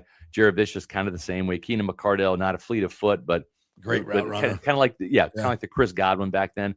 But even without Mike, this wide receiving core has the potential to be better than what Gruden had, right? Winning a Super Bowl. Now, 100%. Is it as good or better than younger Mike, younger Chris, AB, and Gronk? I'm not ready to say that. No, but it's in between those two Super Bowl champions, right? Yeah. So if it can rest in between, better than 2002 with Gruden and Brad Johnson, but not as good as Brady and the Fab Four out there. If it can rest in between those two, and I'm not saying the Bucs defense needs to be. It doesn't have the Hall of Famers that the 2002 unit had, right? The best defense in Bucs history. Right. But maybe it can get close to the 2020 defense that had some pretty good playmakers, right? Only one Pro Bowler on that defense, though, Jason Pierre-Paul in 2020. Yeah. That's crazy to believe. But if it can get close to the 2020 level, I think that you can win a Super Bowl with a great offense and a really good defense. Because and we'll wrap it up with this, and the X factor is special Todd teams. Bowles. That's special teams, yeah, but it's how Todd. Yes, it's how Todd manages the games. Yes, yeah, and manages the team. They've got to stop the 4-game losing streak. Yeah, like you can't have that. That he has got to find a way. Yep. He's got to find some buttons to press because there are some danger spots on the schedule. There's like two little junctures in that schedule where like if you're using your imagination. And if someone were to say to you and I have seen the future, JP and Scott, and there will be a 4-game losing streak. You and I can look at the schedule. Exactly where it is. Yeah, we can see where those two opportunities are, and if they can successfully navigate that and just go 2-2 during those stretches, rather than just win one game and you're in the playoffs last year. That's right. Win one game against the 4 horrible teams you lost to, and you're in the playoffs. That's right. It just good coaches don't ever let that happen. And as much as we all love Todd as a human, there's no better guy on the planet, and but do we believe in him as being an elite coach that can, win multiple playoff games against other elite coaches and other elite teams? No, I don't. I don't believe that until I see it. But I'm with being you. Said, I sure hope he proves me wrong. I have told Todd personally, please prove me wrong. I want you to be successful here. Yes, I love to we see all you in the do. Super Bowl. We all do. But there's a 10-win ceiling that has been there for 8 years. It had started in New York in his first season there, and he's only hit 10 wins once here. And you look around, JP, and you see what Liam Cohen did in Jacksonville, going from 4-13 to 13-4, taking 0 coaches from Tampa Bay. And then you see Mike McDonald in his second year as a head coach. In Seattle, winning a Super Bowl with a 14-win team and doing it in the NFC West. Yeah. With the Rams and the 49ers there, a pair of teams that also win double-digit games. Like those two coaches, what they've done are more impressive than anything Todd Bowles has done. And I'm not trying to throw shade. I'm just being real. It makes a huge freaking difference. This franchise just celebrated year 50. And in 50 years, they've had one season where they reached 13 wins. And Liam Cohen did that in his first season. Did he ever coach here? Did we have a chance to keep Liam? Yeah, I think he was around in 2024 doing something. Do you know anybody who said keep Liam and dump Todd during that late season? I'll pass on Liam Cohen. Thanks. I know. I'm good. Mr. Timmy. Yeah. I know two guys who said that back then. I'm not second guessing. They're both on your screen. All right. I'll pat you on the back. You can pat me. I don't have to pat myself on the back. Yeah. All right. Tell us what's coming up on Pewter Report in the dead time, the next 5 weeks. We've got a lot of content coming up. We have some serious guests coming up. We're planning a big summer of guests on our Pewter Report podcast. I'm not gonna drop some names, but some of those people are in the Bucs Ring of Honor, and we also have some Buccaneers players coming on. So it'll be a fun summer on the Pewter Report podcast. Videos coming out too. I've got a Peter Pulse video coming out later today, and we have Josh Capo talking about Vita Bay and his contract situation tomorrow. And I've got another Peter Pulse coming on Saturday, so check out Peter Report TV. Our podcasts are live Monday through Thursday, every single week during the summer to help you get your Buccaneer fix from 4 to 5. We go live. So check us out. Visit us on pewterreport.com. SR's Fab 5 column coming out tomorrow, wrapping up our Bucs minicamp coverage. And then we also have, you can follow us on X, Facebook, and Instagram at Pewter Report.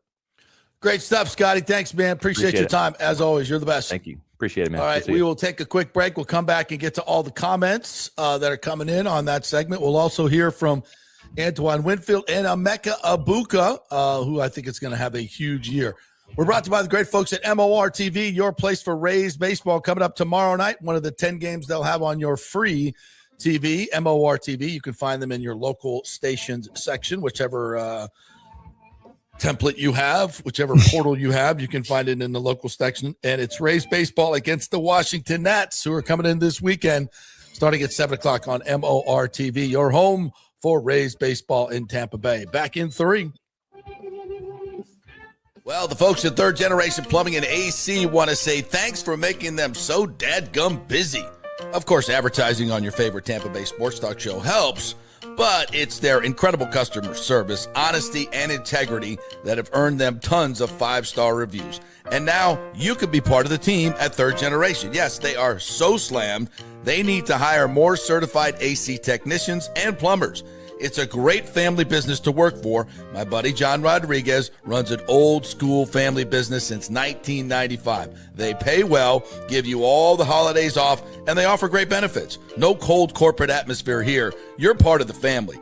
If this sounds cool to you, call them and apply at 813-961-8024, or you can email your resume in at thirdgenerationplumbing.com. Just go to the website, you'll see the button, email them, or call them at 813-961-8024. And don't forget about the $169 yearly maintenance special. It's a no-brainer, guys. thirdgenerationplumbing.com, and they also do AC. Ciao, Paolo Tini here, owner of Caffè Paradiso, voted number 3 People's Choice Award on Open Table. I want to thank all our loyal family of customers that have been enjoying our great traditional Italian dishes we make from scratch every day. It's a great family story we're proud of. Our family moved from Rimini, Italy in 1984. My dad, Caesar, started Donatello, and that's where I got the start in the restaurant business. I started Caffè Paradiso on South McDill in 1995, and we've been there ever since. From our traditional ossobuco, a veal slow roast for 4 hours, to our daily fresh catch, the Gruppo Paradiso, with a piccata sauce and lobster claw meat, homemade pasta like lasagna, farfalle salchicha, which is a bow tie pasta homemade with fresh sausage. Hold on a minute, JP's favorite. I love it. So come and have a glass of wine with me on South McDill. Get a reservation on Open Table and see all our 5-star reviews. Ciao, see you soon at Paradiso. Sports fans, it's time to gear up. Head to fanstreamsports.com and check out our brand new merchandise store. We're talking bold t-shirts, 3/4 zips, hoodies, hats, mugs, and more. Everything you need to rep your favorite shows and your favorite crew. Whether you're rolling with the JP Peterson Show in Tampa Bay, From the Rough in Dallas, the Tim May Show featuring Clay Hall, or the Jeff Thidoff Show in Ohio, or any of our FanStream Sports original programming, we've got the perfect look for game day and every day. So don't wait. fanstreamsports.com. Click merch and grab your gear now. Wear the stream, live the stream, fanstreamsports.com. Welcome to Kingmakers, home of the JP Peterson Show studio and Tampa's premier business networking and social club for members only. By day, it's an exclusive, vibrant co-working space with a stylish conference room, focus rooms, a full production studio, and an in-house marketing team. And by night, Kingmakers transforms into a sports-centric social hub with a full sports bar, golf simulator, and exclusive events. For young entrepreneurs and seasoned professionals, it's the perfect place to work hard, play hard, and make big moves in Midtown Tampa. Close the deal, celebrate the win. Only at Kingmakers. Become a member today at kingmakerstampa.com. Your business, your club. Hey, JP here for my concierge medical professional, Chris Lugo, PA. You've heard him on the show for a couple of years where he shares invaluable medical, nutritional, and supplement advice. With Chris, it's like having a medical provider as your best friend. What I love about this concierge service is the convenience and support he offers. I can text or call him 24/7 with any questions or concerns, and he'll promptly call in a prescription if needed. No office visits or copays required. It gives me peace of mind knowing I have someone genuinely invested in my health, not just focused on insurance profits. And the best part, the Bay Area Modern Medical Center's personal concierge service is more affordable than you might think. Don't let insurance companies dictate your health care. Take control of your health and wellness today. Visit BAMMC.com for more information and to schedule your initial free consultation. Empower yourself and take charge of your personal health with BAMMC.com. Let's go. Right now, back to the show on FanStream Sports. All right, welcome back to the JP Peterson Show, brought to you by the great folks at Italiano Insurance, soon to be AJ Gallagher Insurance. There'll be a name change, but it'll be the same old great service you get from the Italiano team. That means you will reach a human being who will do all the work for you, shop all the different companies they represent. And now with AJ Gallagher, they will be able to represent way more companies. So it's a bigger selection for you guys, bigger options, but the same great customer service you've been experiencing for over 60 years. Italiano Insurance, soon to be Gallagher Insurance, but same old folks. You get the big deal with the little deal, which is a great deal, as we like to say. All righty, let's get to the comments, shall we, Timmy? Stone Loke once said, "Let's do it." Hey, give me a U.S. Open update before we continue. U.S. Open update. Sam Burns, your Burns? leader, through 6 holes at 2 under. So our Nicholas guy was James Nicholas, Mm-hmm. who was at 2 under through 6 and double bogeyed 17 to put him back at even. So he is not even on the first page of the leaderboard now.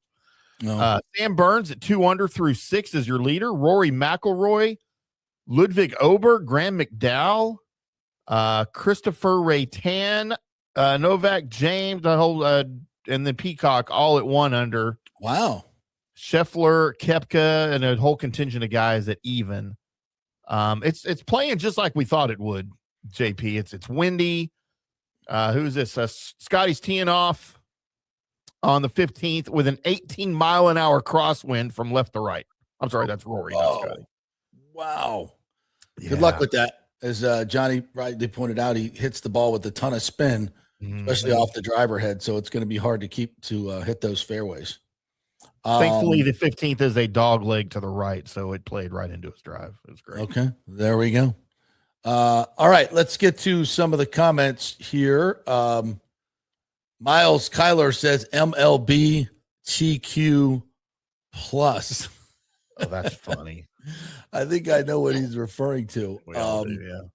So we haven't really talked about that on this show. We hit it a little bit yesterday, but it's really kind of a crossover topic now. If you're not aware, the Giants pride hats were worn this past week, and a couple of the pitchers or players put Bible verses on them because the rainbow had a different connotation for them of their religious beliefs. And they were harshly rebuked by MLB saying, don't do that again. That violates our writing on the hats policy, et cetera, et cetera. There was an interesting tweet that I saw yesterday about in terms of an EOC violation. I'm trying to find it here. Basically, a smart legal mind said this is something that really is against the law, quite frankly. I'm going to try to read a little bit of what she said. Said, Dear Commissioner Manfred, it's come to my attention that MLB is considering disciplining members of the San Francisco Giants who expressed the dissent from wearing Pride Night hats by either writing Bible verses on those hats or wearing a regular Giants cap. In response to these actions, MLB said the writing on the cap violates our rules and consistent with normal practices. We have warned the players about future violations.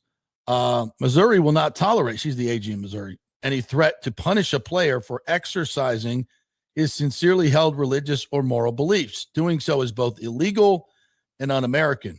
Forcing employees to respond to espouse viewpoints that conflict deeply held religious beliefs violates both federal and state law. The U.S. Supreme Court has made clear that the Civil Rights Act prohibits employers from imposing uniform requirements that unnecessarily burden employees' religious observations. See EEOC versus Abercrombie and Fitch. Yeah. Interesting.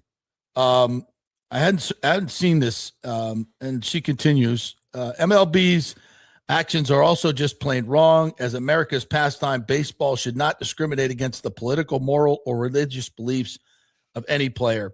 As the U.S. Supreme Court recognized in Oberfeld versus Hodges, the law protects individuals regardless of their sexual orientation, but also protects those who deem same-sex marriage to be wrong based on religious or philosophical premises. So it works both ways. Right. And it should. So, absolutely. And again, I guess it's the Rangers that's having Faith Family Night. Is that tonight? It's instead of Pride Night. Yes. The Pride Night. Now, I don't know if there's any uniform monikers that will they be wearing crosses, et cetera, et cetera? Yeah, they will. They're not changing anything. Okay. I think that's where we should be on this. Again, it doesn't make you a bigot if you don't want to wear that. It just, I don't know why we have to bring this into sports. I think hockey got it right when the Players Association said, listen, what's happening here is if you don't want to wear it, and you obviously they have the freedom to not wear it, but then it makes you a target. Yeah. Because everybody, he's the one. Especially in this culture, right? Exactly, where we're going through people's Instagram, seeing who they follow and outing them, right? It's like, it's just bizarre. It's like, I don't get it. I'm all for it. I mean, listen, you can have pride. I don't have a big problem with Pride Night. I don't have problems with institutions celebrating whatever they are. I'm pretty tolerant dude, man. Just do whatever the hell you want to do. Just don't force it upon me. It doesn't. Right. I just don't know why Major League Baseball had to come out and do this. It just doesn't make sense to me. Go do your own thing, but don't expect me to do your thing. Right. Don't make me do your thing, or don't criticize me for not wanting to do your thing. I'm going to go do my thing. Why don't we have a heterosexual month? Let's go celebrate who I have sex with, damn it. Yeah, let's just celebrate me. I want a me month. Look, hashtag me too. Listen, there are times in this country, and when it goes to in racial tones, and also where the gay lifestyle was very much looked down upon. I don't think that exists anymore. Well, it was illegal. Society. It was actually illegal for. I just don't. I think it's absolutely tolerated, as it should be. Absolutely. Do you think you want to get married to a guy? Yes. Who cares? That's your deal. You can be a girl wants to get married to a girl. Fantastic. We need more love in the world. 100%. If you want to have parades, have a parade. I'm all for it. It's fine. We have too many parades. Whatever. Yeah, we're the Knicks are having a parade today. That's fantastic. Do I have to go to it? No, I don't. Do we have to wear New York Knicks? If I don't go to it, am I an anti-Nick? Yes. Am I a bigot? Because I don't like it because I don't go to it. We hate New York. But that's where we're going to. And by the way, most of the people I know that are gay really don't want all this public pressure. They hate it. Crazy stuff. Yeah. They just assume, everybody be cool with everybody. And we don't need a Pride Night. If we have one, great. I'll be there. It's fantastic. It's fantastic. But this becomes so messy. It's the extremists, just like in politics, in religion, whatever. You have a small contingent of extremists for whatever that cause, lifestyle, party, whatever it is. And they're the ones that make a big deal about it. The normal people who might be homosexual or whatever, or Republicans or Democrats or whatever, they're just like, we don't really need this. It's just a small percentage of that group or whatever it is, belief, philosophy, that wants to enforce it on everybody else. And that's where we get problems. Yeah, I agree. Except for heterosexuals. But and this person saying it crosses legal lines. That's all the time when those things get brought up, corporations run from, well, we don't want to get sued. Let's stop that. Yeah. Right. Well, maybe they should take that into consideration here. Stand up for ourselves. A little history lesson here from Nathan Elliott. It says Central Europe, really. in terms of Budapest. Well, they call it Eastern Europe. Okay. It was behind the Iron Curtain. They are renovating everything. Yeah, they renovate things. They don't knock down the Sistine Chapel. You know, they don't like, oh, the Cathedral of Notre Dame got a little burnt in that fire. Let's just knock it down and rebuild some modern. No. They probably should. Because that would be cheaper. That's what we do in our society. No, they go, we need to make this better than it was before. But JP, if they don't tear things down, how do we have the 16th chapel? What happened to the 1st through the 15th? Thank you. You're all week. Exactly. Kurt Dorsett says the commission tax amendment kicks in the fiscal year 28. Yeah, it does, but that's the first 250,000 exempted. So most houses are worth more than that. So I think that it graduates in if it's passed. So the first hit, I think you're right, it would be in 28, but the more significant hit would come in 29. So they have to kind of, again, so much of this is, it's not, do we have the money? Yes, we have the money to do this. And it's a great return in terms of the Rays deal. It's when the money gets spent and when we get it back. It's balancing the books. And that's a lot of what's being negotiated right now. And of course, having some fail safes if, things don't go according to plan. And all of that those are great questions to ask. And there's questions that need to be answered, and they need to be answered in a correct way to get this deal done. And I am been assured that there's not a problem with that.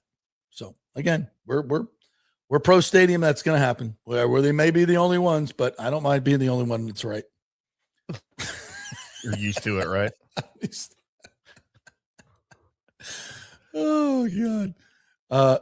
We are self-deprecating at times. We laugh about this. Some people go, "Oh, you're so arrogant about that." No, I'm laughing at myself. Rick says JP emailed Scott's hairdresser. He got the link. He has to flex on you guys. I wish I need his hair. I need his hair guy. Regrow some. That's what we need as a sponsor on this show, JP. We need I'm working on it. I'm working on of hair thing. I'm working on a little stem cell hair regeneration. Can we find a weight loss? Now. Can we find a weight loss sponsor so I can freaking lose some weight? That'd be great. Lugo will help you with that. Lugo's he'll get you the old GLP-1 if you need it. Yeah, I got to talk to him again. Yeah. He might ask you to actually go into a gym though and do something, which I think you're vehemently against. Crazy talk, JP. Or just go for a walk, for God's sakes. I walk around my block every day. Yeah, when I don't have a torn ACL. Right. Kurt says, as you mentioned earlier, the same squawky people are at these public meetings complaining about everything. The county needs to turn on the weather machine. My yard is brown. Yes, they whine about everything. It's ridiculous. The gamer man says, I still believe that the Rays can lead the division again. They just need someone to step up and fire up the team. Well, I don't think a fiery speech is going to get it done. It's nice to have leadership that way, and you can spark a team, but more what you need in baseball are players, and good players, a better bullpen and a big bat, and maybe one more starting pitcher would help. But will the Rays do that at the deadline? We shall see. Michael LaRue, good morning to you, says, what I love most about the World Cup is that Europeans are loving America more than Americans love America. Have you seen this, Timmy? Yeah, it's. I think it's awesome. It is awesome. And we need to be reminded of what a kick-ass country we can be. And we are to some degree. Because all they hear over there is how bad we are, how ugly everything is, how horrible the people are, our architecture, all things we were talking about earlier. Yeah. Then they come over here for the first time. And granted, it's for an event they're already excited about being at. But when they see America, no matter what city you're in, Dallas, Miami, Kansas City, wherever they are, New York, New Jersey, they're like, they seem to be blown away by it, right? Well, here's the thing. If you've traveled at all, especially in Europe, when you turn on the TV in your hotel room or in the airport or at a bar or someplace, you're watching TV, it's the American television that they get is CNN. That's it. Gross. That's all they get is CNN. Can you imagine what your view of America would be if that's all you got was CNN and BBC? They don't have Happy Days reruns? No, they get CNN and BBC. which is absolutely the most ridiculous far-leaning left shit you'll ever see in your life. Gross. And that's and probably some CBS news. And that's what they get. And so that's when they come to America, they think it's good. There's going to be every city's going to be on fire. Trump's going to be out there in a Nazi uniform, rounding up everybody and shooting them. Yeah, I mean that's what they think because that's all they report.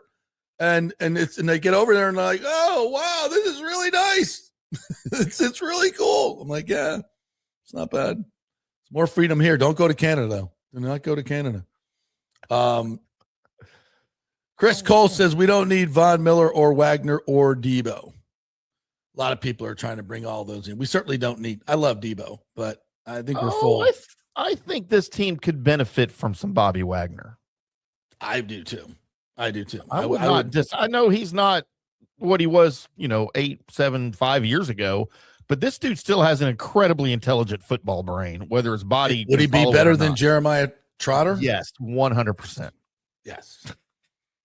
And we bring Trotter along slowly. Yeah. Yes. I would agree with that 100%. Chris Cole says Grizz was just bad at play calling. Yeah, he wasn't great. But I also think he was, he's a newbie, and I think when Todd Bowles came to him and said, I want to run the ball 30 times against the Panthers, he probably went, yes, sir. Whereas I think Zach Robinson would say, hey, coach, come on now. Let's hands off my offense. Because there's credibility there. There's, you hired me to do a thing. Let me do my thing. So, I hope that if that were to happen, that would happen. What else we got here? Stounbrower Sports says Baker tried hitching his wagon to Brady's star. Well, yeah. In terms of, I'm going to follow Tom Brady. He did pretty well here. There must be something going on here. It's not just Brady, and he was right. Rick says Todd thought he heard Bill Belichick say was more days off instead of no days off. He said more days. Yeah, you got that wrong. Look at this. Scotty Fitz says hello to the show from Medellin, Colombia. Currently doing a coffee tour on donkeys in the mountains. Oh, Lord. All right, Fitzy. He's doing a coffee tour on donkeys in the mountain. Sounds dangerous. In Colombia. Watch out for some of that poop coffee that I hear they have down there. I'm just saying, like, going to Colombia in Medellin, the cocaine capital of the world, used to be. Remember that? Probably still is. Yeah. Don't they make cocaine from the coca leaves? They do. Mm-hmm. I believe they do. Yeah. Steinbauer Sports says Baker's in no position to dictate the terms of the contract.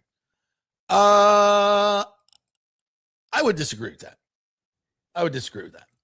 Now, I know there's a lot of words in there that we could, parse a little bit. Dictate, probably not dictate, but he certainly has leverage.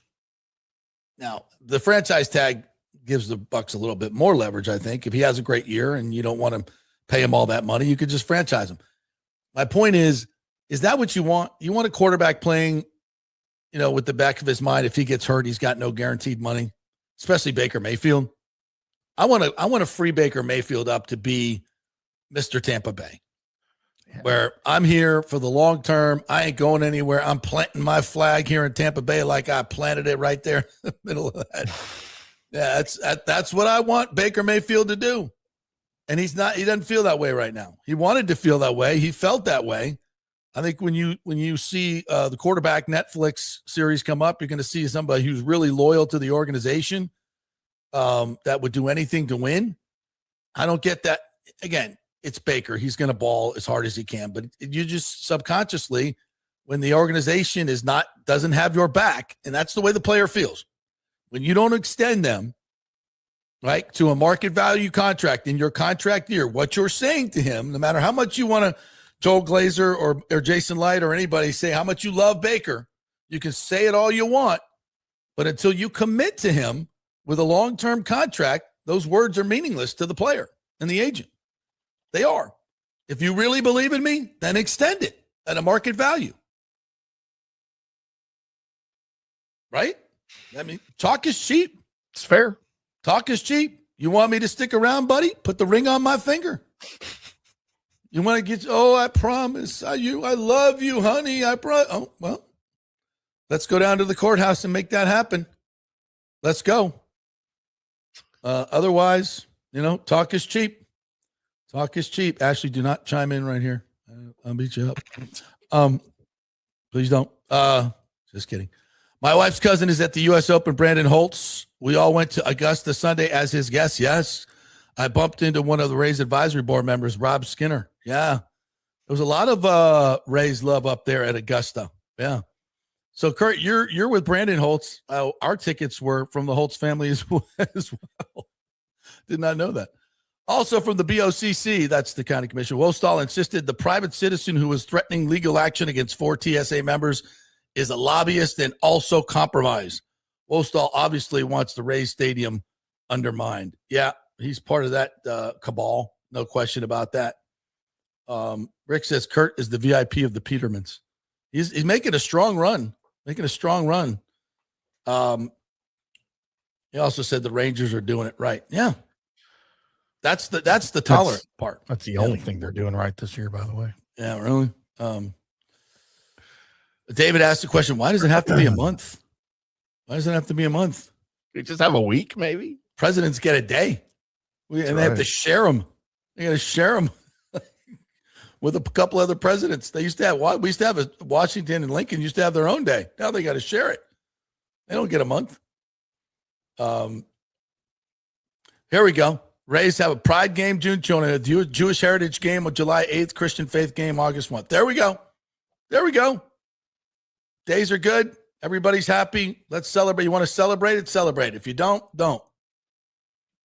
There we go. Not making anybody do anything. We're giving options. Love that.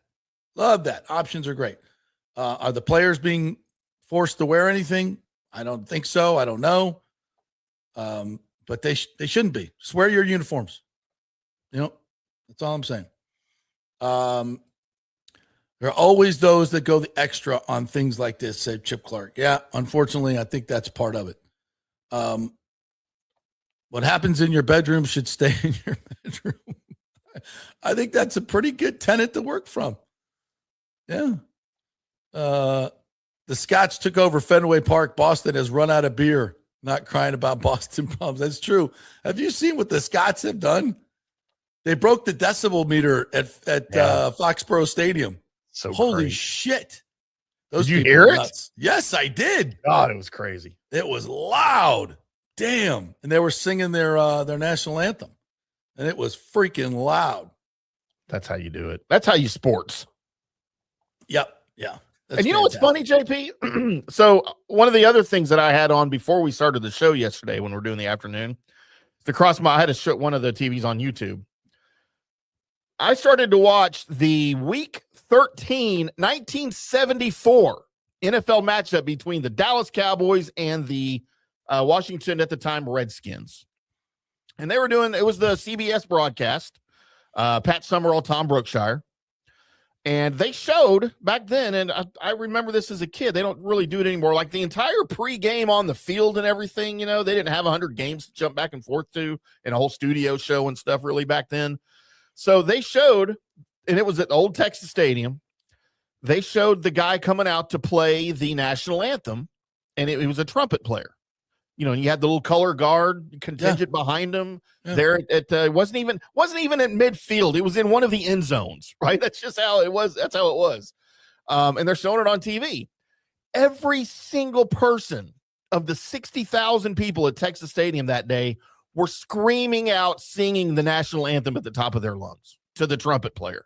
Love that. I'm like, dude, you just don't see that anymore. Yeah. Nobody does that.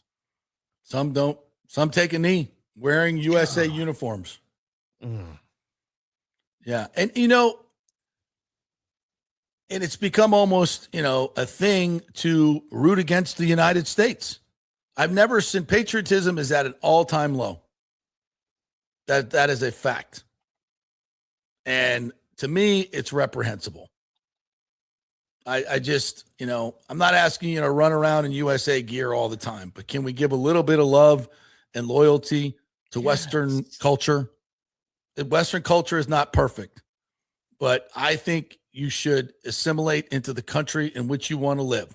Not try to change the country to where you came from, but assimilate into the country in which you live. If you want to come here, then you should assimilate to our culture and our values and speak our language. And if you don't, go back to where you came from. Yeah. Why do we have Kurt to conform to you? Yeah, exactly. Now that Levante is retired and Bobby Wagner is continuing to play, Wagner will overtake David as the fourth all-time in solo tackles. Yeah, that to me, tackles is a stat that doesn't get enough play. It's the essence of the game, putting the other guy on the ground and stopping him. You know, I love that. Nathan Elliott says in Budapest, people are wanting to come to Florida and especially Miami. They told me that Miami looks amazing. I directed everyone to the Tampa Bay area. I was just in Miami. Boy, has it grown up since my early days, as you know, kind of traveling the same old roads that we went to back in the day with the Orange Bowl.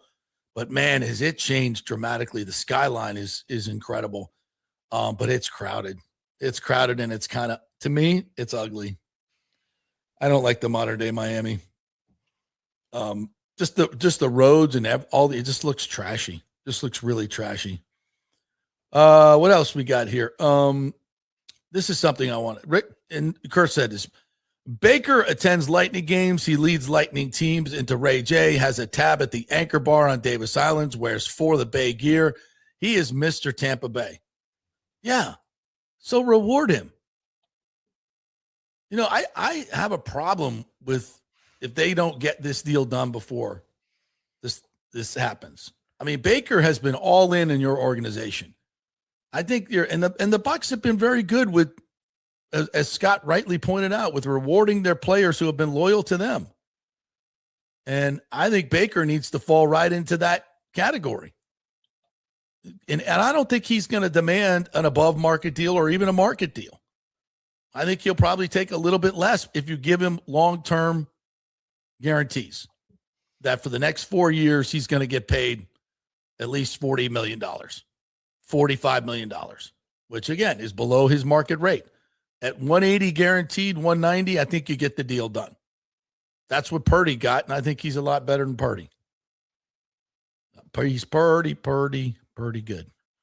All right, let's take a break. We'll take our final break, come back at the end. We had all this sound to give you, but you guys were making great comments, so we can always push it to next week. Or next week, no big deal. Yeah, that's right. No show tomorrow, Juneteenth. We're definitely going to take that holiday. We got things to do. Quick break. Back on the other side. Stay with us. JP here for Genesis of Tampa and the Murphy Auto Group. I think the best way to experience a business is to use that business. And I just did at Genesis of Tampa. Just bought a GV70, a 2023, and it feels and drives all new. It's an absolutely fantastic car. The technology, the comfort, and the price, absolutely outstanding. Frankly, I never thought I could get into a car like this, but they made me a deal I could not refuse. And I also get the VIP service where you can just drive right up, their pit stop service. They'll top off all the fluids, make sure your air in your tires is good, new wipers if you want them. If you need extended service, they will come to you, bring you a courtesy car, and then bring your car back. What more do you want? The experience was just VIP all the way. And you can get that at Genesis of Tampa. And don't forget, you can get extended warranty, which I did. So I have worry-free miles up to 100,000. And all they do is just take it in. Actually, I don't have to take it in. They come to me. It's perfect. It's Genesis of Tampa right there, 801 East Bears Avenue, right off of 275. Go see them and tell them JP sent you. Big thanks to Italiano Insurance, the great folks over there. They will soon be part of Gallagher Insurance. A little name change, but same great folks, same great customer service you've known for over 65 years. They do all the work. You save all the money. ItalianoInsurance.com at 813-877-7799. Hey, the Golden Diamond Source wants to be your family jeweler. So don't wait any longer to find that one-of-a-kind perfect engagement ring for that special someone in your life. At the Golden Diamond Source, they can design anything you want personally. The Gold and Diamond Source can help you trade in your old broken jewelry and use it towards a new purchase as well. And with gold prices at record high, now is the best time to do it. They only sell natural diamonds at the Gold and Diamond Source. So if it's a real love, it should be a real natural diamond. Don't start your relationship with a fake diamond. Bad idea. And with the Gold and Diamond Source first-time buyer program, you can learn all about the 4 C's in all the different shapes and styles. And they are able to show you a huge selection of inventory to choose from. And don't forget, 0% financing for up to 5 years. If you finance $5,000, it's only $83 a month. Make sure it's a Gold and Diamond Source diamond, 3800 Almerton Road, always online at goldendiamond.com. It's a love you give only at Golden Diamond Source. Hey guys, you already know that Riveters is the best sports bar in all of Tampa Bay, but now it gets even better for Rays baseball season. During all Rays games, check this out, $6 Tito's, $6 Jack, $6 margaritas, all during Rays games. Are you kidding me? And that's always a great pour from the great bartenders at Riveters. Great service, great food, everything is fresh, nothing is frozen. And let me tell you, if you want baseball and wings, you will not find any better than Riveters. Their sauces, like the blue cheese and the ranch and everything, is handmade, and the wings are big and they're perfect. Wings, baseball, Rays, Riveters. It all comes together during baseball season. Once again, in addition to all the great food and service, you get $6 Tito's, $6 Jacks, $6 margaritas. It's time to celebrate. Baseball season is back, and celebrate at Riveters. You know where it is, right there on Dale Mabry, just north of 275, just south of the stadium. See you there at Riveters. Pitch Roofing believes giving back is part of doing business the right way. That's why they proudly offer exclusive discounts to those who gave the most to our communities, including veterans, first responders, seniors, and teachers. And for listeners of the JP Peterson Show, there's even more good news. Pitch Roofing is now offering a special discount just for fans of the show. With so many roofing companies coming and going in Florida, it's important to choose a contractor you can count on long after the job is done, especially when it comes to honoring your warranty. Pitch Roofing is built for the long haul with a reputation for quality, transparency, and standing behind their work. Whether it's a repair or a full replacement, their team delivers honest guidance, quality workmanship, and no high-pressure sales.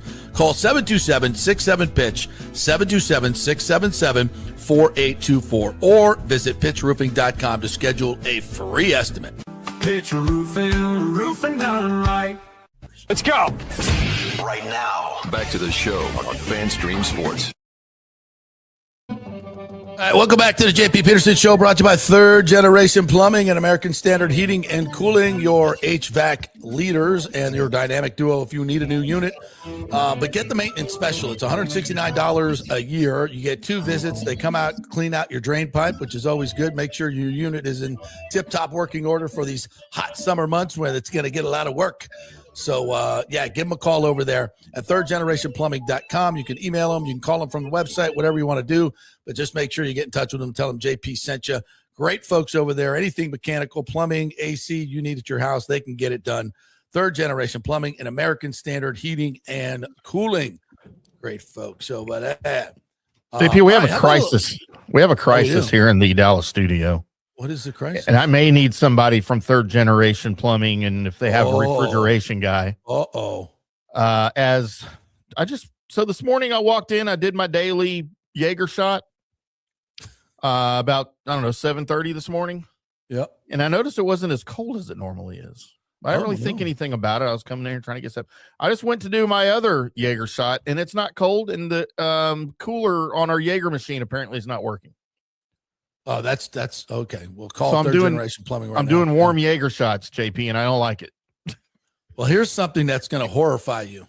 Oh, no. From Emeka Egbuka. Guess what he's doing? I'll click it. Guess what he's doing in this break before training camp? If he's getting married, I'm out. Hold on. You missed my main plans. So I'm getting married on the break. Oh! No. Those are my main plans. So I'm really looking forward to that. It's been about 2.5 weeks now. So clock's ticking down, and I'm really excited for that. But once I'm able to come back to Tampa, be able to lock in with the guys, the receivers, I know we're going to want to throw, going to want to catch, in preparation for the season. So that's definitely something that we'll have going. Are you guys gonna pack honeymoon in there too? It's more of like just a quick trip. It's not like Quick a trip. extended honeymoon. So that'll probably have to come after the season. All right, thank you guys. Going to Budapest. Yeah, I would say there definitely is a new energy. I think that kind of just with Mike leaving, some of the guys know that the opportunity that's on the table, and we're able to rise to the occasion. I've seen J-Mac take a lot of steps, and we've kind of been doing it side by side, and I love having his energy on the field. I just feed off of him, he feeds off of me, and it's great. And then Chris is in that steady role as a that older vet that we can look to, who's been doing it for a long time, and even the young guys who have been coming along. I think Ted has done a great job up to this point. Ted is just lightning in a bottle, as he's always been. So I think we have a really fun dynamic in our wide receiver room right now. So we just got to continue to keep that energy and keep everything moving forward into the season. I like that. Here's him talk about what he's working on. Making big plays with the ball in my hands. So that really just looks like in practice. Obviously, we're not tackling and we're not going to the ground, but creating great habits when it comes to catching the ball and running after the catch, making moves on defenders, having strong hands at the catch point, staying on your feet. That's a big one. So that's something that I'm really honing in on, as well as something that's less on the field, but stepping more into that leadership role, becoming more vocal, being someone that the team can look to as a steady source of confidence. So those are two things that I'm definitely working on. Baker said yesterday that he feels. Yeah, I think you're gonna really like the leadership qualities that he brings to the table. You just listen to him and you watch the way he played last year as a rookie and how easily he stepped into that stage, that role. I think it's great. And here's the best part about it. His offseason last year, he had none. And now he's got his legs back. Listen to this. I feel like I got my legs back a little bit. Last year coming off a national championship and doing the whole rookie thing, combine, everything like that. It's definitely a long off season, and you never really feel like you got a break. So I think after the season last year, I was able to take some time off my legs, kind of work my way back into training in a good amount of time. I was able to lean up, put on some muscle. I feel very conditioned, very in shape, feel very strong, healthy. So I think it was all positives. Is your weight about the same? Yeah, I would say weight is the same, but I would definitely say I leaned out a little more. What's different about this offense? What do you like? I think just changing leadership when it comes to Zach Robinson coming in. There's more new philosophy that we've installed, and I think that with losing Mike, kind of finding that new leadership, and obviously Chris has done the leadership role at a high level, but he can't be the only one with a voice. So I think other people stepping up, whether it be me or K. Dotton or even Bucky, even though he's not necessarily in everything right now. I think finding that new sense of leadership and being able to form an identity early so that we know what we're going to when the season comes around. For years and years, regardless of the coordinator. Yeah, that's this new offense I think is going to fit him really, really well. And one of the things Zach Robinson I think is going to get right is the running game, and that's going to open up this passing game tremendously with that play action pass. And you see a lot of bootlegs at practice too. So I think Baker's going to be on the move.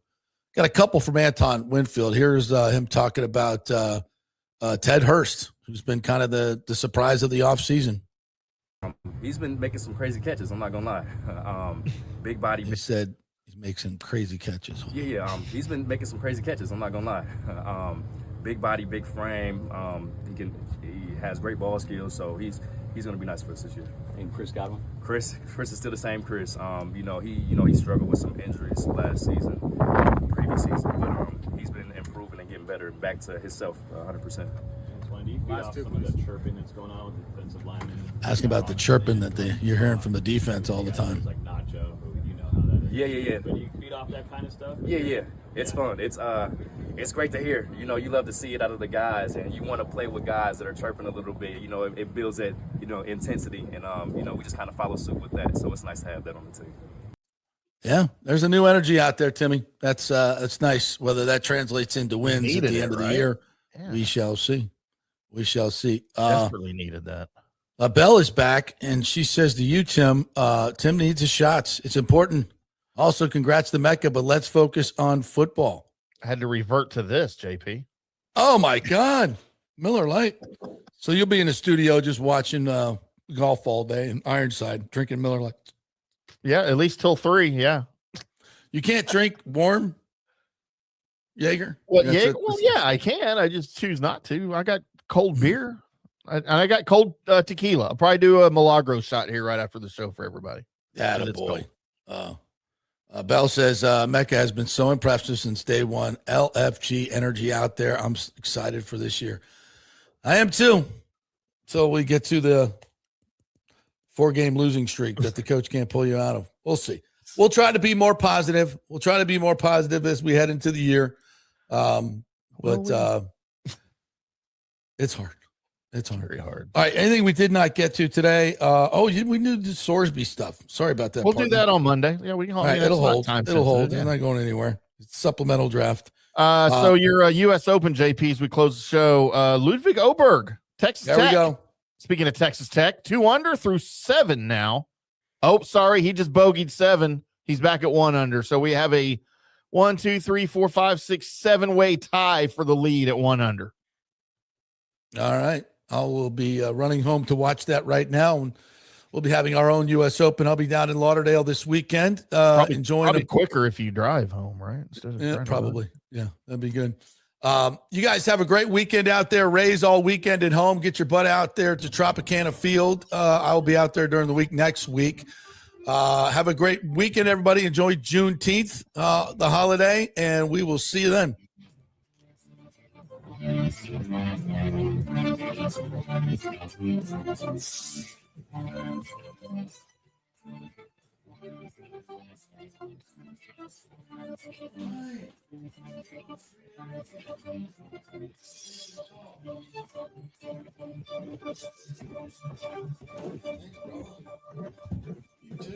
are you going to you're going to be away next week, right?